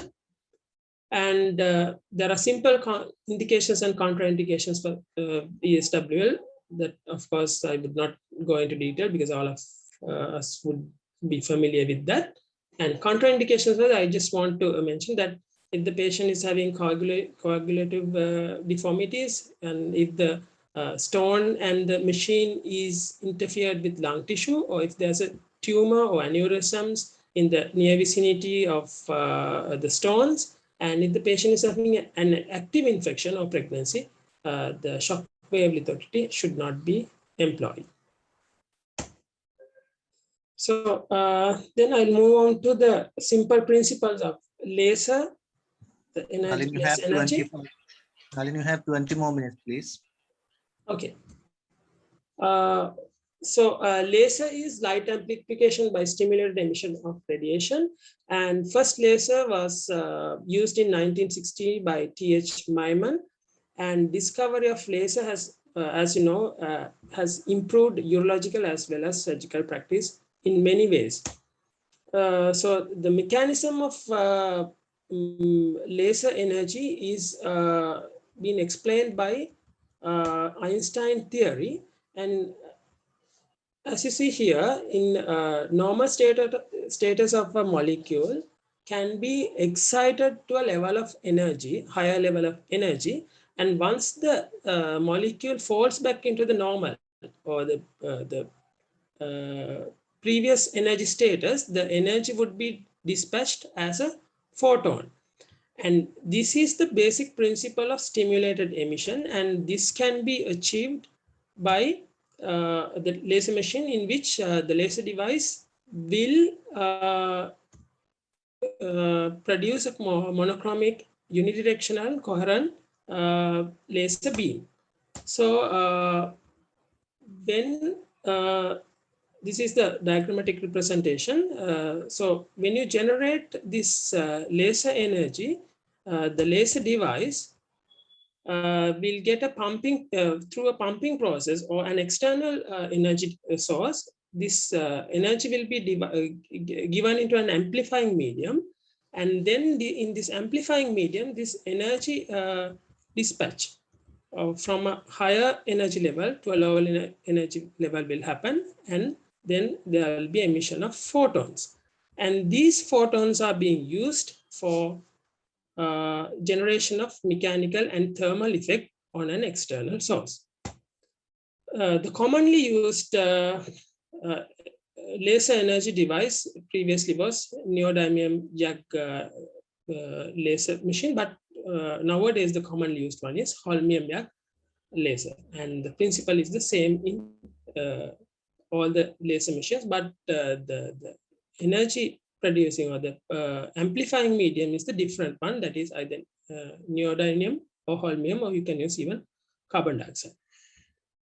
So the different types of lasers, the neodymium and holmium, the most commonly used ones, you can see the main differences are the wavelengths and the tissue effect that it can cause on the patients and the stones. So as you see, the wavelength is much higher in holmium YAG compared to neodymium YAG. And the effects would be coagulation in neodymium and vaporization of both soft and stones in the holmium bag. So if you use the holmium bag, if you have a holmium bag machine, it can be used to disintegrate stones as well as it can be used for disintegration of soft tissue as well. So the cost-effective one for the time being would be holmium bag, and it is the most commonly used one in the present days as well. So when we are using laser energy, you should be aware that the laser energy can be classified into classes. The class 4 ones, or the higher energy lasers, are being used for medical purposes. And the other classes of laser are used for common day-to-day activities. But if you are using class 4 as for medical practices, there has to be we have to have precautions using when we are using laser to avoid unnecessary tissue damage, unnecessary damages or biohazard. So these are the common settings that are being used to disintegrate stones when we are using laser. And when talking about holmium laser, the holmium laser is a solid state laser system, and the general, as I said earlier, generally it produces a wavelength of 2000 more than 2000 nanometers in pulse mode, and it is absorbed superficially on stones, and which will result in superficial cutting and ablation. And if it is used on stones, it will break the stones in a layer-wise manner. And the zone of thermal injury is relatively less, owing to 0.5 to 1 millimeter in depth. And the mechanism of action primarily is through photothermal mechanism that will cause vaporization, as I said earlier. And the practical wise, when we are using holmium bag laser, you have to start with a low pulse energy with a pulse rate of about 6 Hertz and energy level of 0.6 joules. And if you want to increase the energy being delivered onto the stone, first what you have to do is to increase the frequency, but not the energy. So by that you can increase the energy delivered at the level of the site of the stone. And there are several techniques of using laser probes, including painting method as well as popcorn method. So initially, when the stone is seen, we are starting with the painting brush method, and then disintegrating the stone into smaller particles. If the stone particles are larger that cannot be retrieved, you can use the popcorn method, in which you are we are aiming the laser beam onto the middle of the field. And it is important to keep the. There's a question, Nalin. What is the advantage of thulium laser over holmium laser? Sorry, I couldn't get you, sir. What is the advantage of thulium laser compared to holmium laser? Yeah, that first I have mentioned here. So holmium laser, the frequency or the wavelength is 2100, and the tissue penetration is 0.5. In thulium laser, the tissue penetration is 0.4 millimeters. So if you are using it for stone vaporization or stone disintegration, the holmium bag would give a better penetration compared to thulium laser. But if you are using the laser for soft tissues, like for prostate enucleation, thulium laser would be better compared to holmium bag.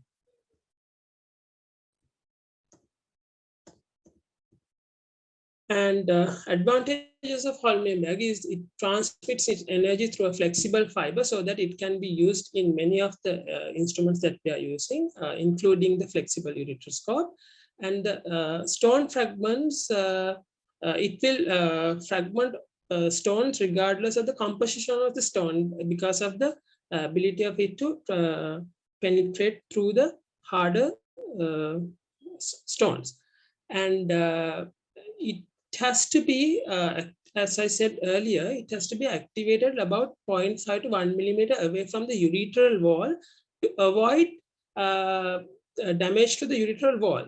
But it is considered as one of the most safest and most effective form of laser used in urological practice. And if you are using holmium-1, it disintegrates stones into very smaller fragments, so that it's easy to retrieve the stones compared to other forms of laser. And because of the weak shock waves generated by holmium-1, the chances of retropulsing the stones, which is a common pitfall in using either pneumatic lithotripsy or laser, is minimal if you are using holmium-1. And the perforation and stricture rate following holmium-1 laser tripty in ureters is said to be 1 to 2%, which is very less in number. And it is said that if you are using holmium-1, the protective IVR is not really required, but I don't know whether this statement is scientifically proven. And disadvantages of holmium laser is that if you are purchasing a holmium laser, it initially costs a very high amount, and for a country like us, it would be a higher initial cost for the holmium laser. And the other disadvantage is the smallest fiber that can be used for holmium is 200 micrometer fiber. And when you're using that fiber in flexible ureteroscope, the impedance deflection of a flexible ureteroscope is reduced. And the other thing is, if by any chance, if the laser fiber is broken inside the ureteroscope, it will cause catastrophic failure of the scope. So those are about laser and commonly used laser types. I will move on to pneumatic and ultrasonic lithotripsy, the fourth part of the presentation. The principle behind using pneumatic lithotripsy is that it will cause a metal projectile in the handpiece of the lithotripter to propel by the bursts of compressed air bursts. And the frequency is about 12 cycles per second, and the compressed air can be either hospital central air supply or the compressed air tank. This is a diagrammatic representation of the handpiece of a pneumatic or the ballistic lithotripter. Here there is a metal projectile which is being compressed to and fro by the compressed air, and that will be transmitted to the probe, and that probe will cause jackhammer effect on the stone to disintegrate the stone. That is the simple principle behind ballistic or pneumatic lithotripter. This is a picture where the ballistic or the pneumatic lithotripter is disintegrating a small stone in the ureter. And when you are using pneumatic lithotripsy or ballistic lithotripsy, you should there are certain prerequisites before you use the pneumatic lithotripter. So if you are using it, you should only activate the pneumatic lithotripter when you see the stone in full wave, as seen in this picture. If you can't see the stone, blindly activating the lithotripter can cause ureteric perforation.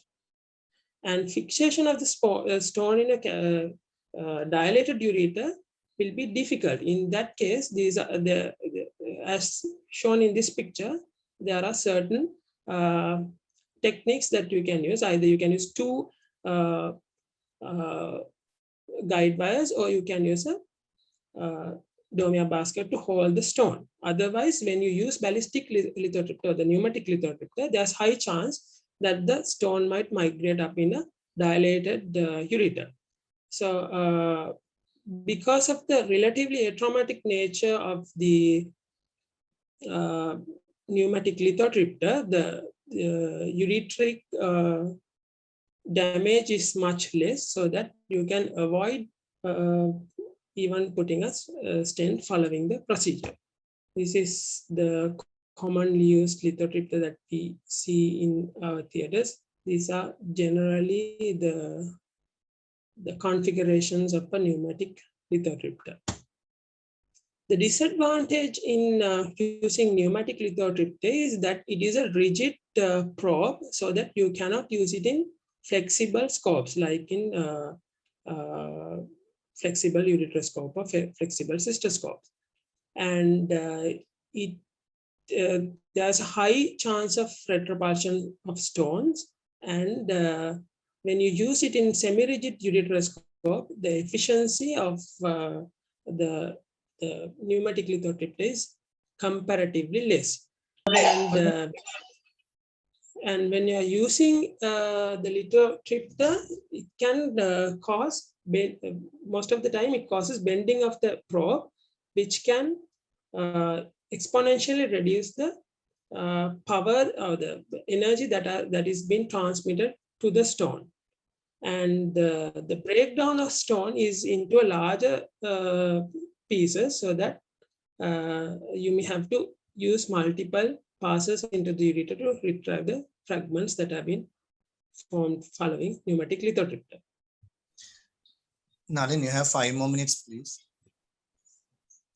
And the advantages are it is very low cost and low maintenance in pneumatic lithotripsy.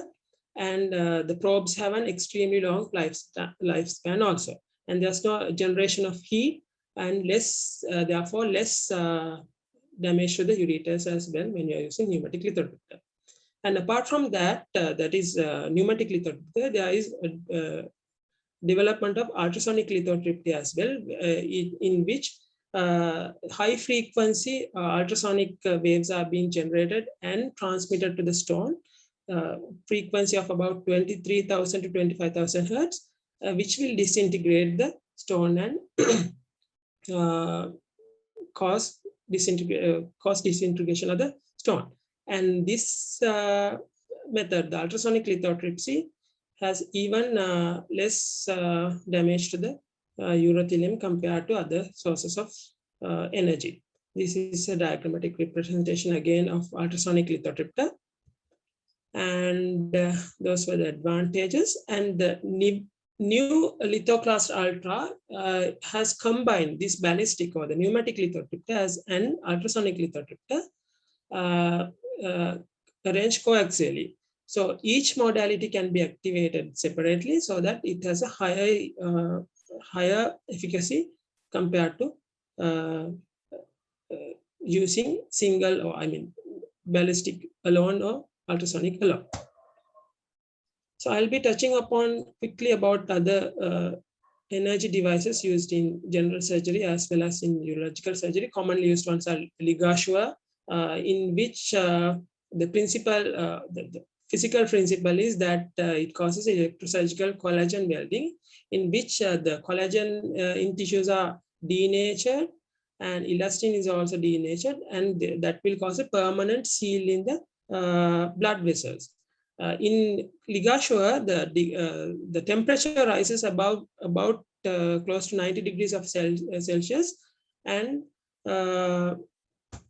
this will there will be a rising of temperature and then cooling down also. This rising of temperature and cooling down will cause a permanent seal of the vessels of up to 7 millimeters in diameter. So that is the common advantage, that it can seal blood vessels up to 7 millimeter in diameter if you are using ligashua. And the harmonic scalpel is also in which we are using to dissect tissues, which will the principle behind it is that it converts ultrasonic energy into mechanical energy at the level of application or the point of application. And the ultrasonic waves or the ultrasonic waves of 55,000 hertz are being used in harmonic scalpel. And the heat generated here will denature again the proteins in the tissues, and the the rising of temperature is around 50 to 60 degrees of Celsius. But in harmonic scalpel, the sealing capacity of blood vessels is limited to 5 millimeters of diameter. But the advantages of harmonic scalpel would be it will have a minimal thermal spread into the adjacent tissues. So therefore, minimal tissue destruction in the adjacent tissues. And there will be no production of smoke, or there will be no risk of electrical injury onto the patient. And disadvantage is, as I said earlier, it will only seal vessels up to 5 millimeters of diameter. And it is of high cost if you are using harmonic scalpel, because the harmonic scalpel shears are most of the time single-use equipments. This is a comparison between Thunderbeat, Librasho, and harmonic. I will not go into detail. And apart from that, the last part of my presentation is to discuss about ablative techniques. I'll quickly go through about microwave ablation. It is also a form of high frequency waves that have been used to generate heat and kinetic energy through converts kinetic energy into heat, and that will cause a coagulative necrosis of the tissue.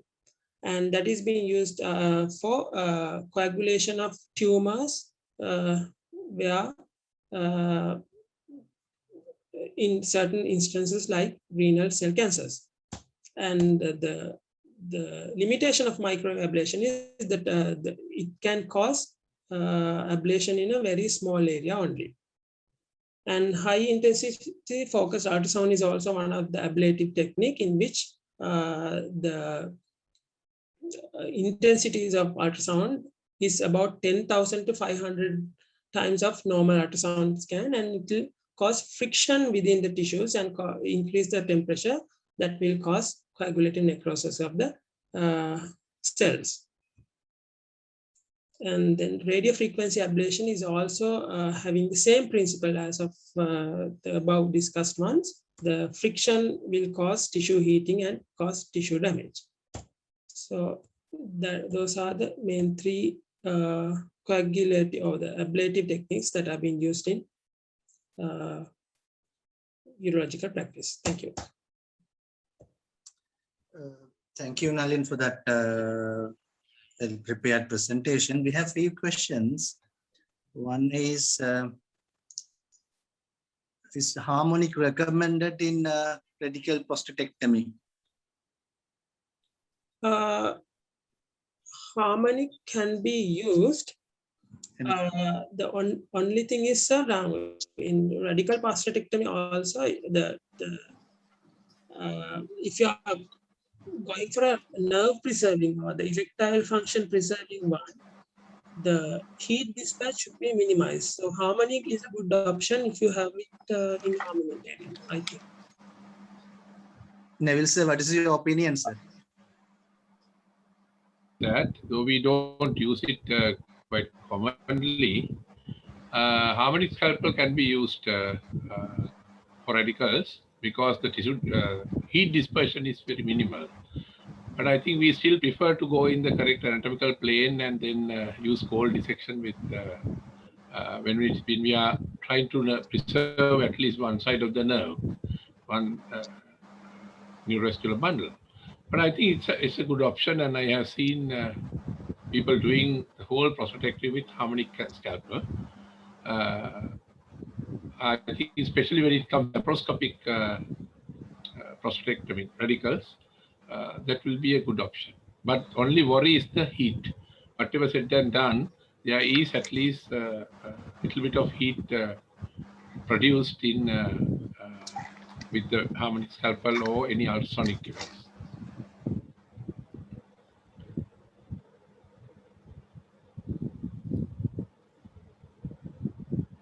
Can we use ablative techniques for? Yeah. Sorry, I lost you. Sorry. Can we use ablative techniques for kidney cystic lesions?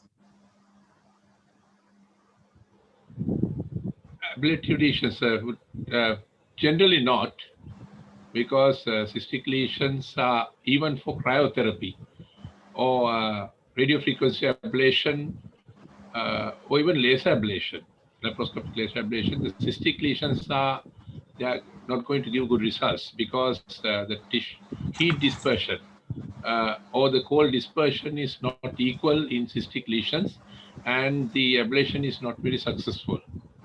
I wonder what my colleagues have to say. I think Srinath also. Yeah, this is Indulge. Srinath. Yeah, thank you for inviting and very good discussion and presentations. I think the other problem, as Neville sir said, is for cystic lesions, moment you use some sort of an ablative technique, you then burst the cyst.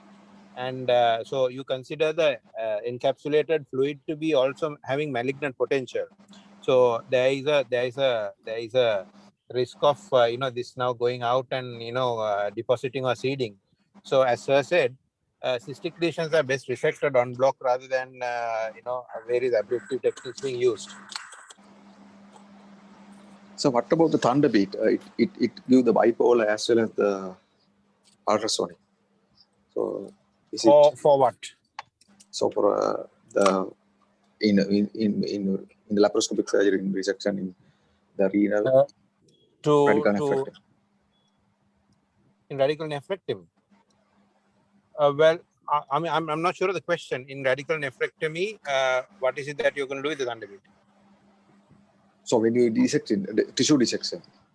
Oh. I personally think as you know, I don't do a lot of laparoscopic work, but from what I've seen and heard and read, I think all these ablative techniques that we use, ligashua, harmonic scalpel, thunderbeat, and various other forms, is mostly a question of personal choice. Different people are comfortable with different techniques.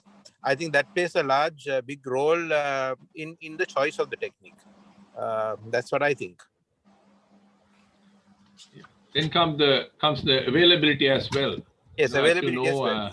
Yes, because now thunderbeat is something we had the luxury of having a thunderbeat for some time, but now when the shares are broken and then Olympus is not replacing it, so then suddenly you have been enjoying the pleasures of using it, and then it becomes too expensive to maintain it. So I think a simple bipolar diathermy dissection, I was just going to say that you still have the old school senior surgeons who just use diathermy and nothing else and do fantastic laparoscopic work. So it's a question of personal choice. Yeah. I think bipolar diathermy shares and bipolar diathermy forceps, I think, must. I think in most of these things, if you are not working very close to sensitive structures like neurovascular bundle in radical prostatectomies, for rest of the tissue dissections, bipolar diathermy is as good as anything else. I think with our limited experience in Candy, for the laparoscopic radical nephrectomies, the monopolar diathermy and the bipolar diathermy is good enough to conduct the procedure. But when we are doing a radical prostate or a cystectomy, the energy device is very useful, since we will be dealing with larger vessels than in the kidney. So if you're having an energy source, it will be a very good help in the radical prostates and the things and cystectomies. Yeah, can I, Mr. Chairperson, can I just make a few comments about some of the other topics? Yes, sir. Yeah. Okay. One is there was a comment made. I think it's just a passing comment, nothing serious. But see, between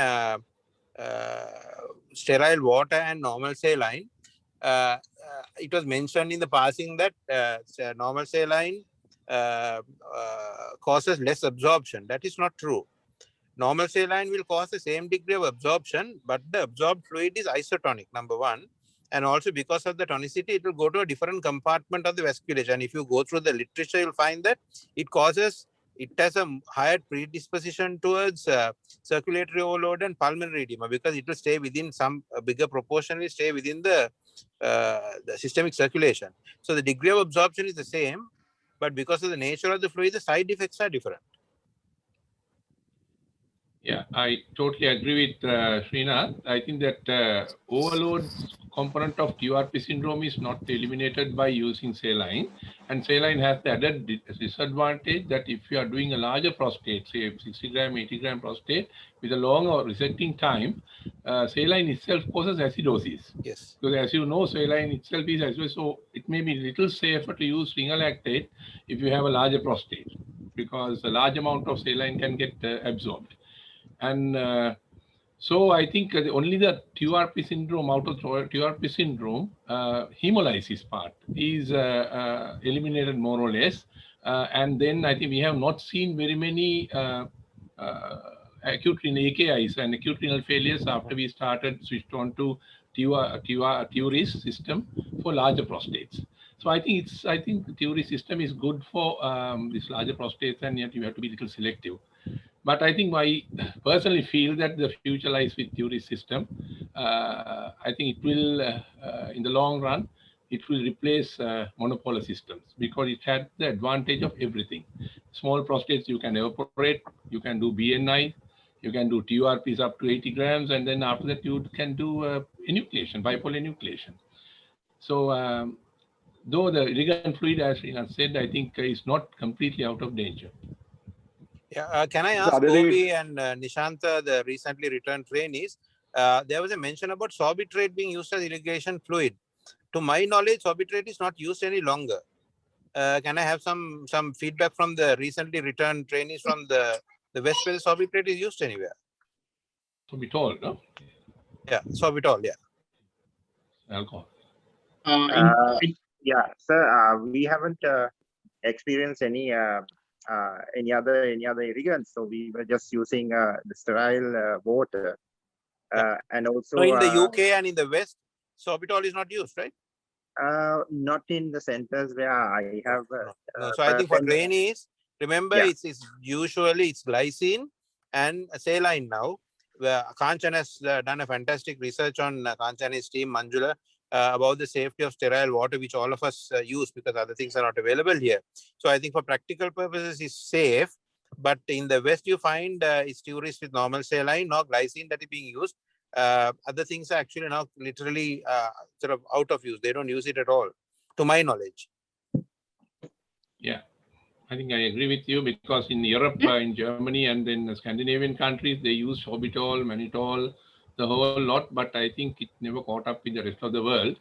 So it's basically, I mean, water is also, I think, is taken as a dangerous fluid solution because I think we published this using water for TURP in 1993 from our unit a long time ago. The first urology paper to appear in an index journal in urology, Sri Lankan urology history.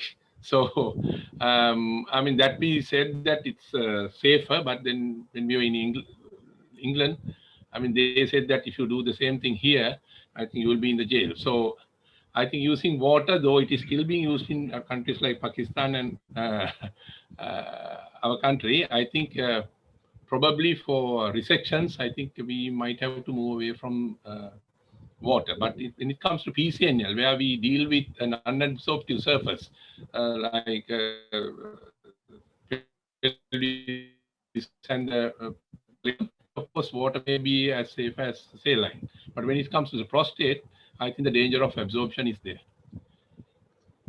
Because we have come across a couple of, yeah. So can I just ask a question now? What is your about Srinath and Kanchan? What is your normal routine use? Is it saline or sterile water for PCNL? PCNL, so we have been, I think our series comes to around 1,500 PCNLs in near future. So for that, all these 8 years we have been using sterile water for all our cases.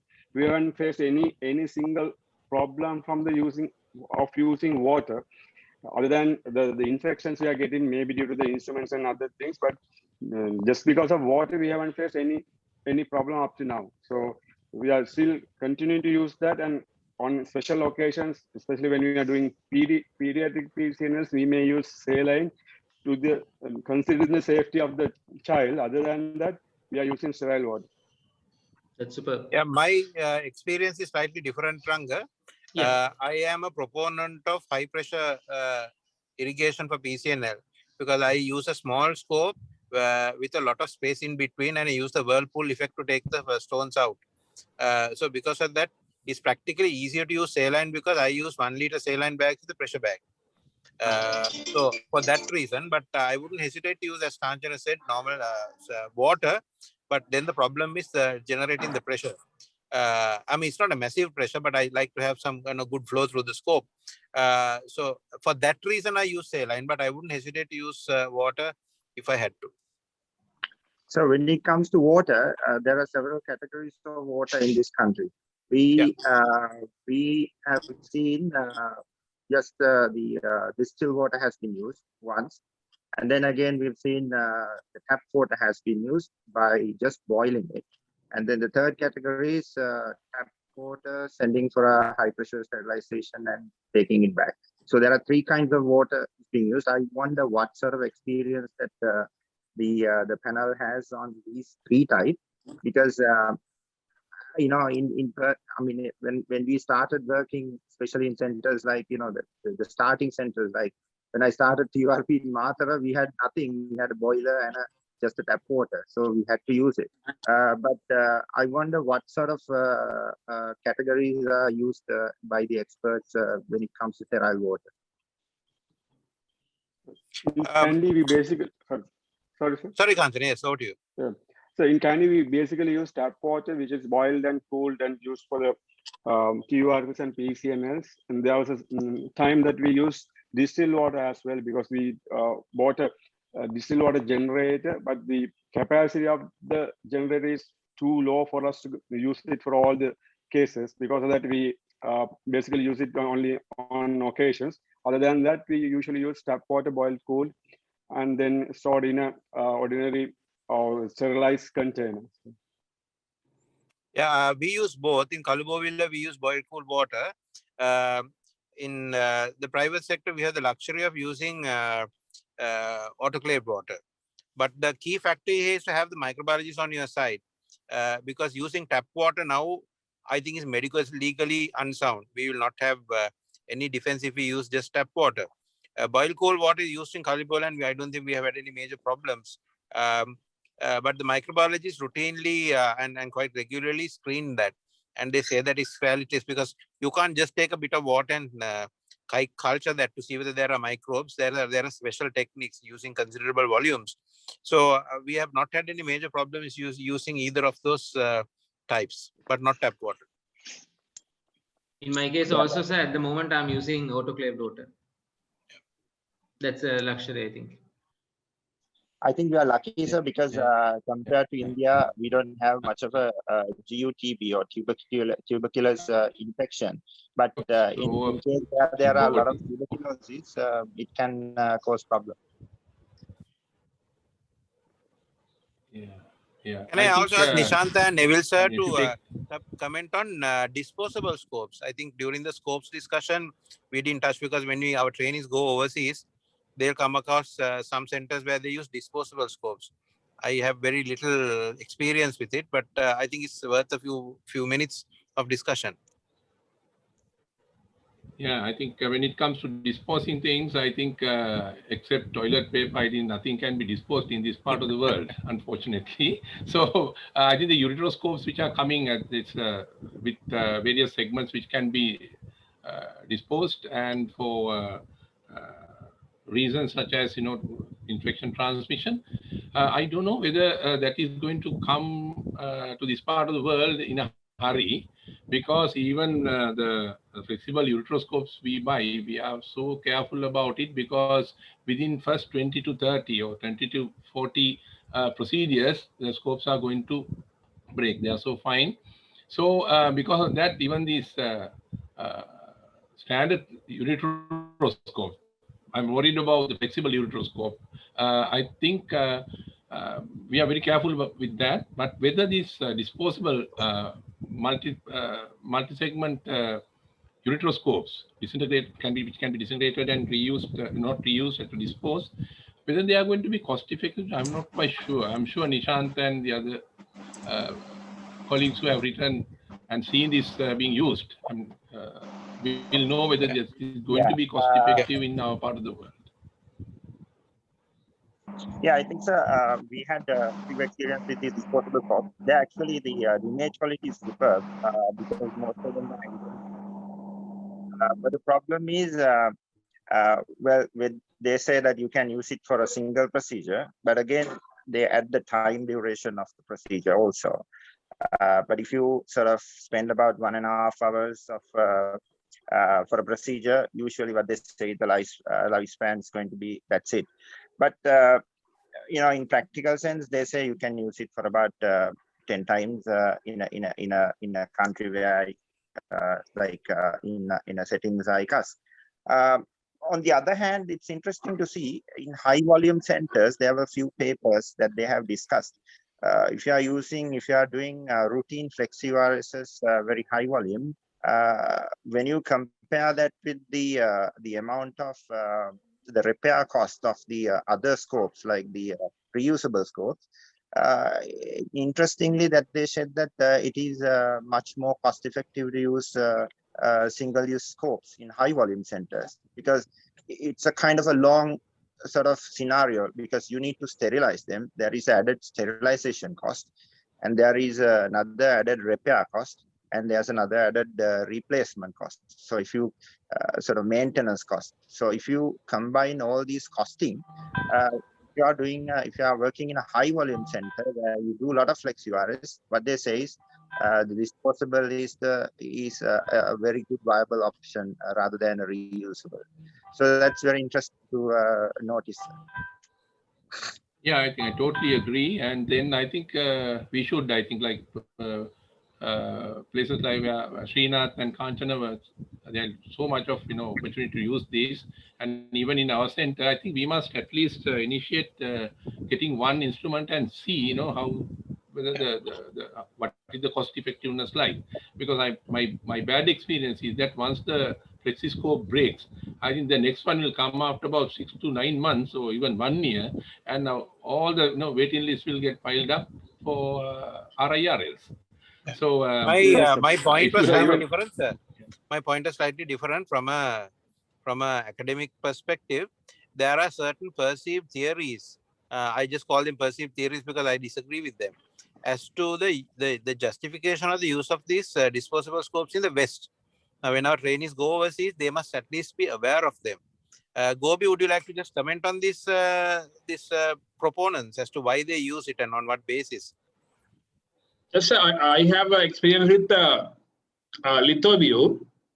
Yeah. It's around 700 pounds. Yeah. So all the RAR is done with the LithoView. Their argument is, for a trainee's point of view, they can use the scope without worrying about the damage. And they can use any time. So the stone clearance is very good. So in Kings, always they use the single-use LithoView. They say the cost effective is good, because otherwise they have seen only 10 to 15 cases they are doing with the reusable scopes. Yeah, but their cost structure is different. How about this infection? They're talking about all sorts of fancy infection, because that's why they are using some of these centers. I mean, as I said, I totally disagree. But some of them use even flexible cystoscopes that are disposable. Would you be able to appraise us, Gobi, about the justification? That of course, sir, we can justify. But the flexi URS single use, other reasons that the NHS is giving money for them if we are using single use scopes. So that's the other reason they are more toward using the single use scopes. And so some of these things are actually even driven by the market more than the science. Yeah. Yeah. So they are not applicable, as Neville has said, to our terrain. So in my experience, the time we used to do a flexible URS in a government sector, we can do jolly well do 2 or 3 PCNs by that time, because then when there is availability of mini PCNs and micro PCNs, doing a micro PCNs much easier than doing a flex URS for the same stone, which which will cut down on time, and then we can do more cases in the government sector. But it is a handy instrument to do very somebody in a VIP or somebody to avoid the pain and things. Yeah, Kanchan, Yeah. I think the debate between this the PCNL and the FlexiURS again, it's the personal experience and Yes. how much you are trained in that particular thing. I think Yes. it is the same in the West also. Yeah, I think Can one I of the ask Nalin? Can I one ask of the key Nalin, factors, sorry. yeah, so one of the key factors in the West, they are not doing much of punctures by the urologists. So the punctures are mainly done by the radiologists. So there is always a sort of a barrier when they want to go for a free PCNL sort of as a first line choice. So that's why I think they are using more and more FlexiURSs. Yeah. Can I ask Nalin, if you were to determine the type of laser machine you need to buy?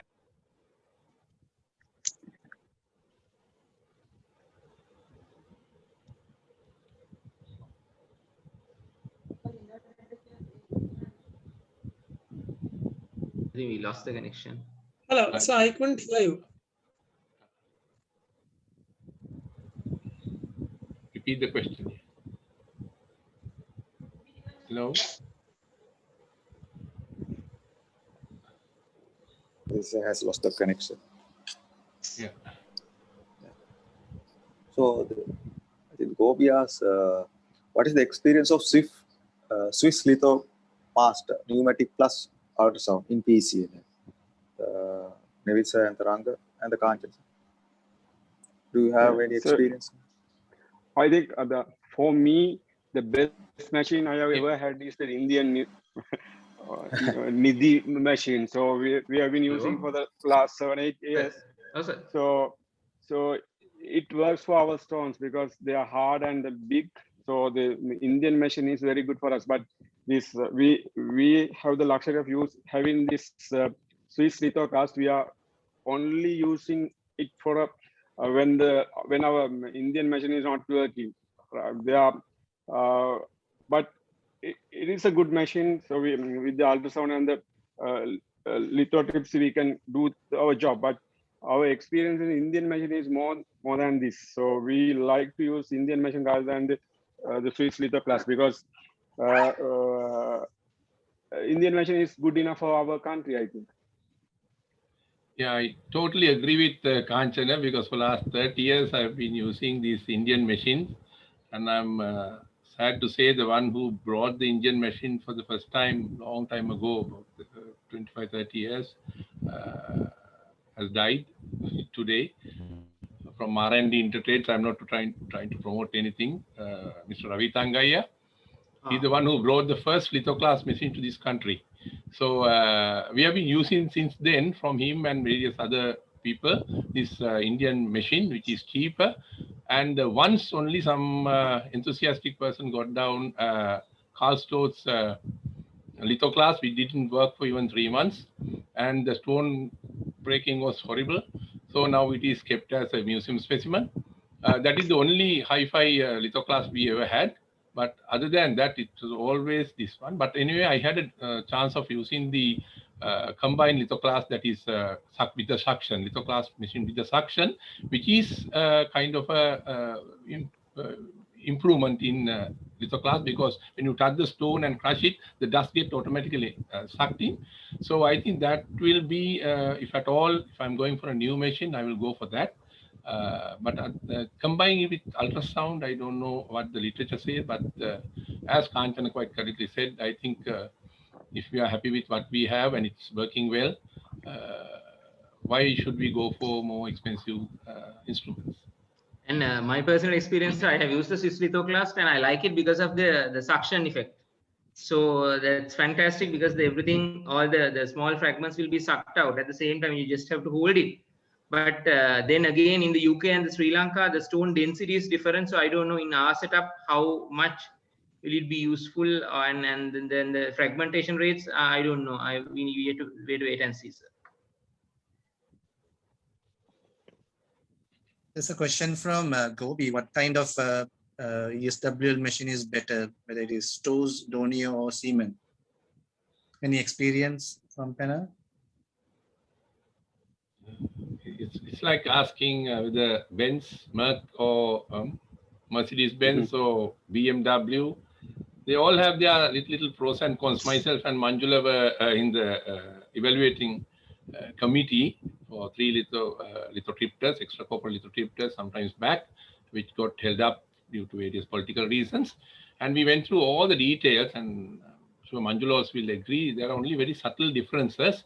So, but when it comes to the types, of course, Siemens, Donia, and Karl Storz, they were the main competitors. Our experience is basically with Donia, because it's the first company, and our experience with Piosolite 300, that is 3000, that is piezoelectric one, was not very pleasant because stone crushing rates were pretty low. So I think I will not promote any kind of piezoelectric mechanism, but it has to be an electromagnetic mechanism if at all. Out of that, Donia and Karl Storz, I think equally good. I think you have to basically go for the price.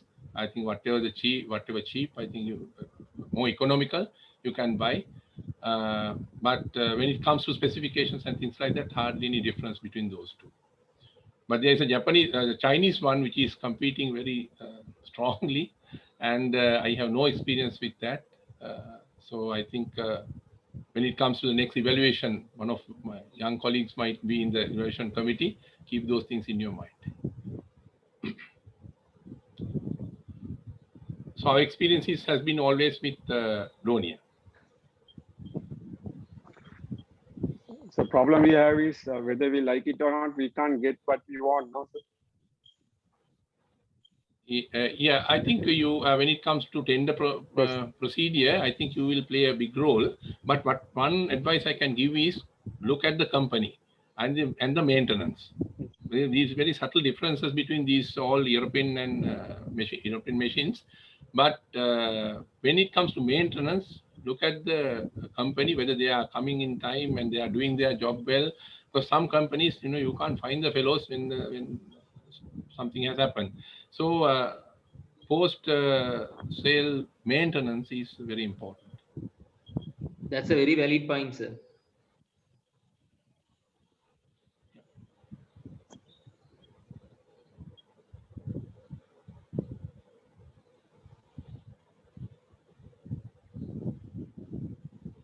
Any other tips and tricks from the expert panel regarding instrument handling, accessories to trainees, sir?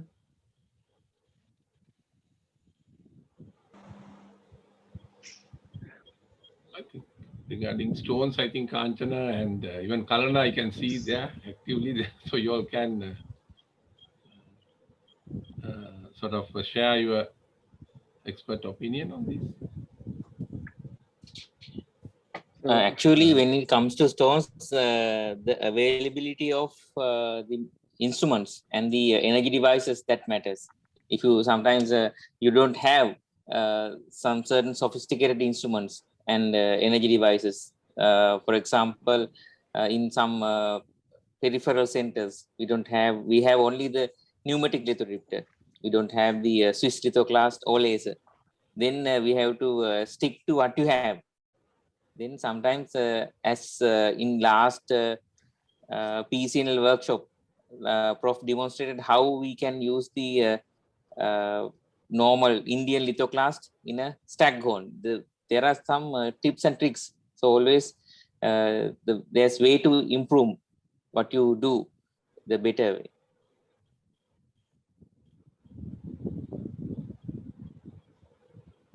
Yeah, Prof. Srinath wanted to just convey that his phone has died, so he had to move away from the panel. He was connecting through the phone. Yeah. Basically, when it comes to maintenance of ureteroscope, I'm most worried about the flexible ureteroscope, which is the most delicate instrument in this whole set, and one of the most expensive ones too. So I think when comes to it, I think maintenance of that, there is a paper to show that, and if you have come across this, most of the time the instrument breakage and water seepage inside that takes place when the nurses are handling that. I'm sure nurses are not listening to this, but it's most of the time they either sort of mishandle it, or sometimes there are mysteriously sometimes this breaks. But we are also contributing, because when you do a hyperflexion and things like that, we break the fibers. But most of the time, when the vision goes off without fiber breakage, that is due to water invasion, that is due to mishandling. So I think you have to appoint 1 or 2 nurses to handle the flexible ureteroscope, because, and train her how to do that, because there's one little paper showed that, keeping the scope out of the box, out of the sterilizing box, and closing the lid over the tip was one of the common ways of breaking the fibers inside the scope. So I think training the nurses to handle the delicate endoscopes is one of the most important things when you are starting up your endoscopy unit. So one thing I would like to add, sir, so the instrument that you are using, you should know how it works, and you should be able to dismantle it and reassemble it. Just because in case of, if you stuck in the middle of a case, then you can't wait the biotechnology people to come and do it for you. So you should be able to overcome the situation somehow or other. So it is very mandatory for a surgeon to know about the instrument that he is using. So that is the only way we can come out of a dangerous situation.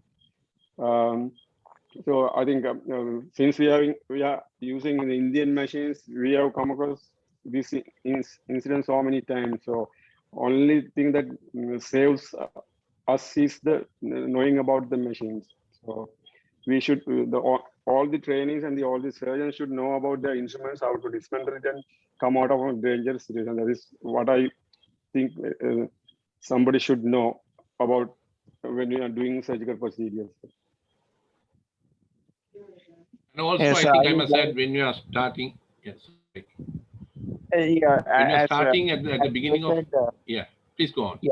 yeah. As I said, one of the important things when handling the flexi is the insertion of the laser fiber. So you need to sort of, just for the trainees, if you are, that is one of the time that you can sort of injure the one of the internal linings, and then that's where when you insert the laser fiber, because we use a reusable laser fiber always. So one of the few tips which I would like to say is that starting from the scope selection. So if you are doing a government sector sort of heavy workload, always invest on a scope which is slightly higher in diameter. It may not be sort of very maneuverable, and you might have to sort of pre-stent many of the patients. But in a long run, the higher diameter scopes last longer. So that is one thing. The other thing which I had to add to what Prof said is the other commonest type of flexi-ORS injuries by the time of insertion of the laser fiber by the trainees. So if you are going to insert a laser fiber, because we are using reusable laser fiber, the tip is always sort of sometimes very sharp after repeated usage. So make sure that you refashion or refresh the tip with the cutter or the device provided. And the second thing is always use a 200 or 270 fiber. If you go higher up in the fiber sizes, one is the maneuverability will be difficult, and you'll be doing hyperflexion and more prone for scope injuries. The other thing is, the most important thing is, when you insert the laser fiber, make sure that you look at the C-arm and keep the flexiscope tip at the PUJ, and that is the only assurance that you can give that the scope is quite straight. So then only insert the laser fiber and make sure that the fiber just jutting out the scope. Then you start reaching the stone. Most of the time, as trainees, what is sort of what is happening is it's going to be a bit tricky to reach the stone. So after having a lot of effort and reaching the stone, then only you are trying to advance the laser fiber, which will cause the channel perforation, and then that will cause water leakage, and that will eventually cause scope damage. So that is one practical point which I would like to highlight. Yeah. And to add to that, sir, just one more thing, get your nurses to check the laser fiber in between each and every case. Because most of the time what they do is they check the laser fiber at the beginning and then maybe at the end of the session. But ideally, the recommendation is you should be checking your laser fiber before starting each and every case. That will save your instruments. Yeah.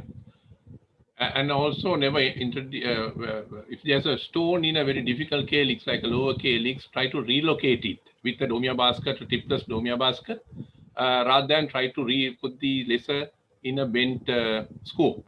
So relocate it into a upper calyx or a middle calyx, which is in straight line with the flexi URS, and then try to crush this rather than advance your laser fiber in a bent state. So that way, I think, and also always make sure that the blue part of the laser fiber is seen outside your scope and you are far away from that. And don't ever fire the laser if you can't see the tip and the blue sheet.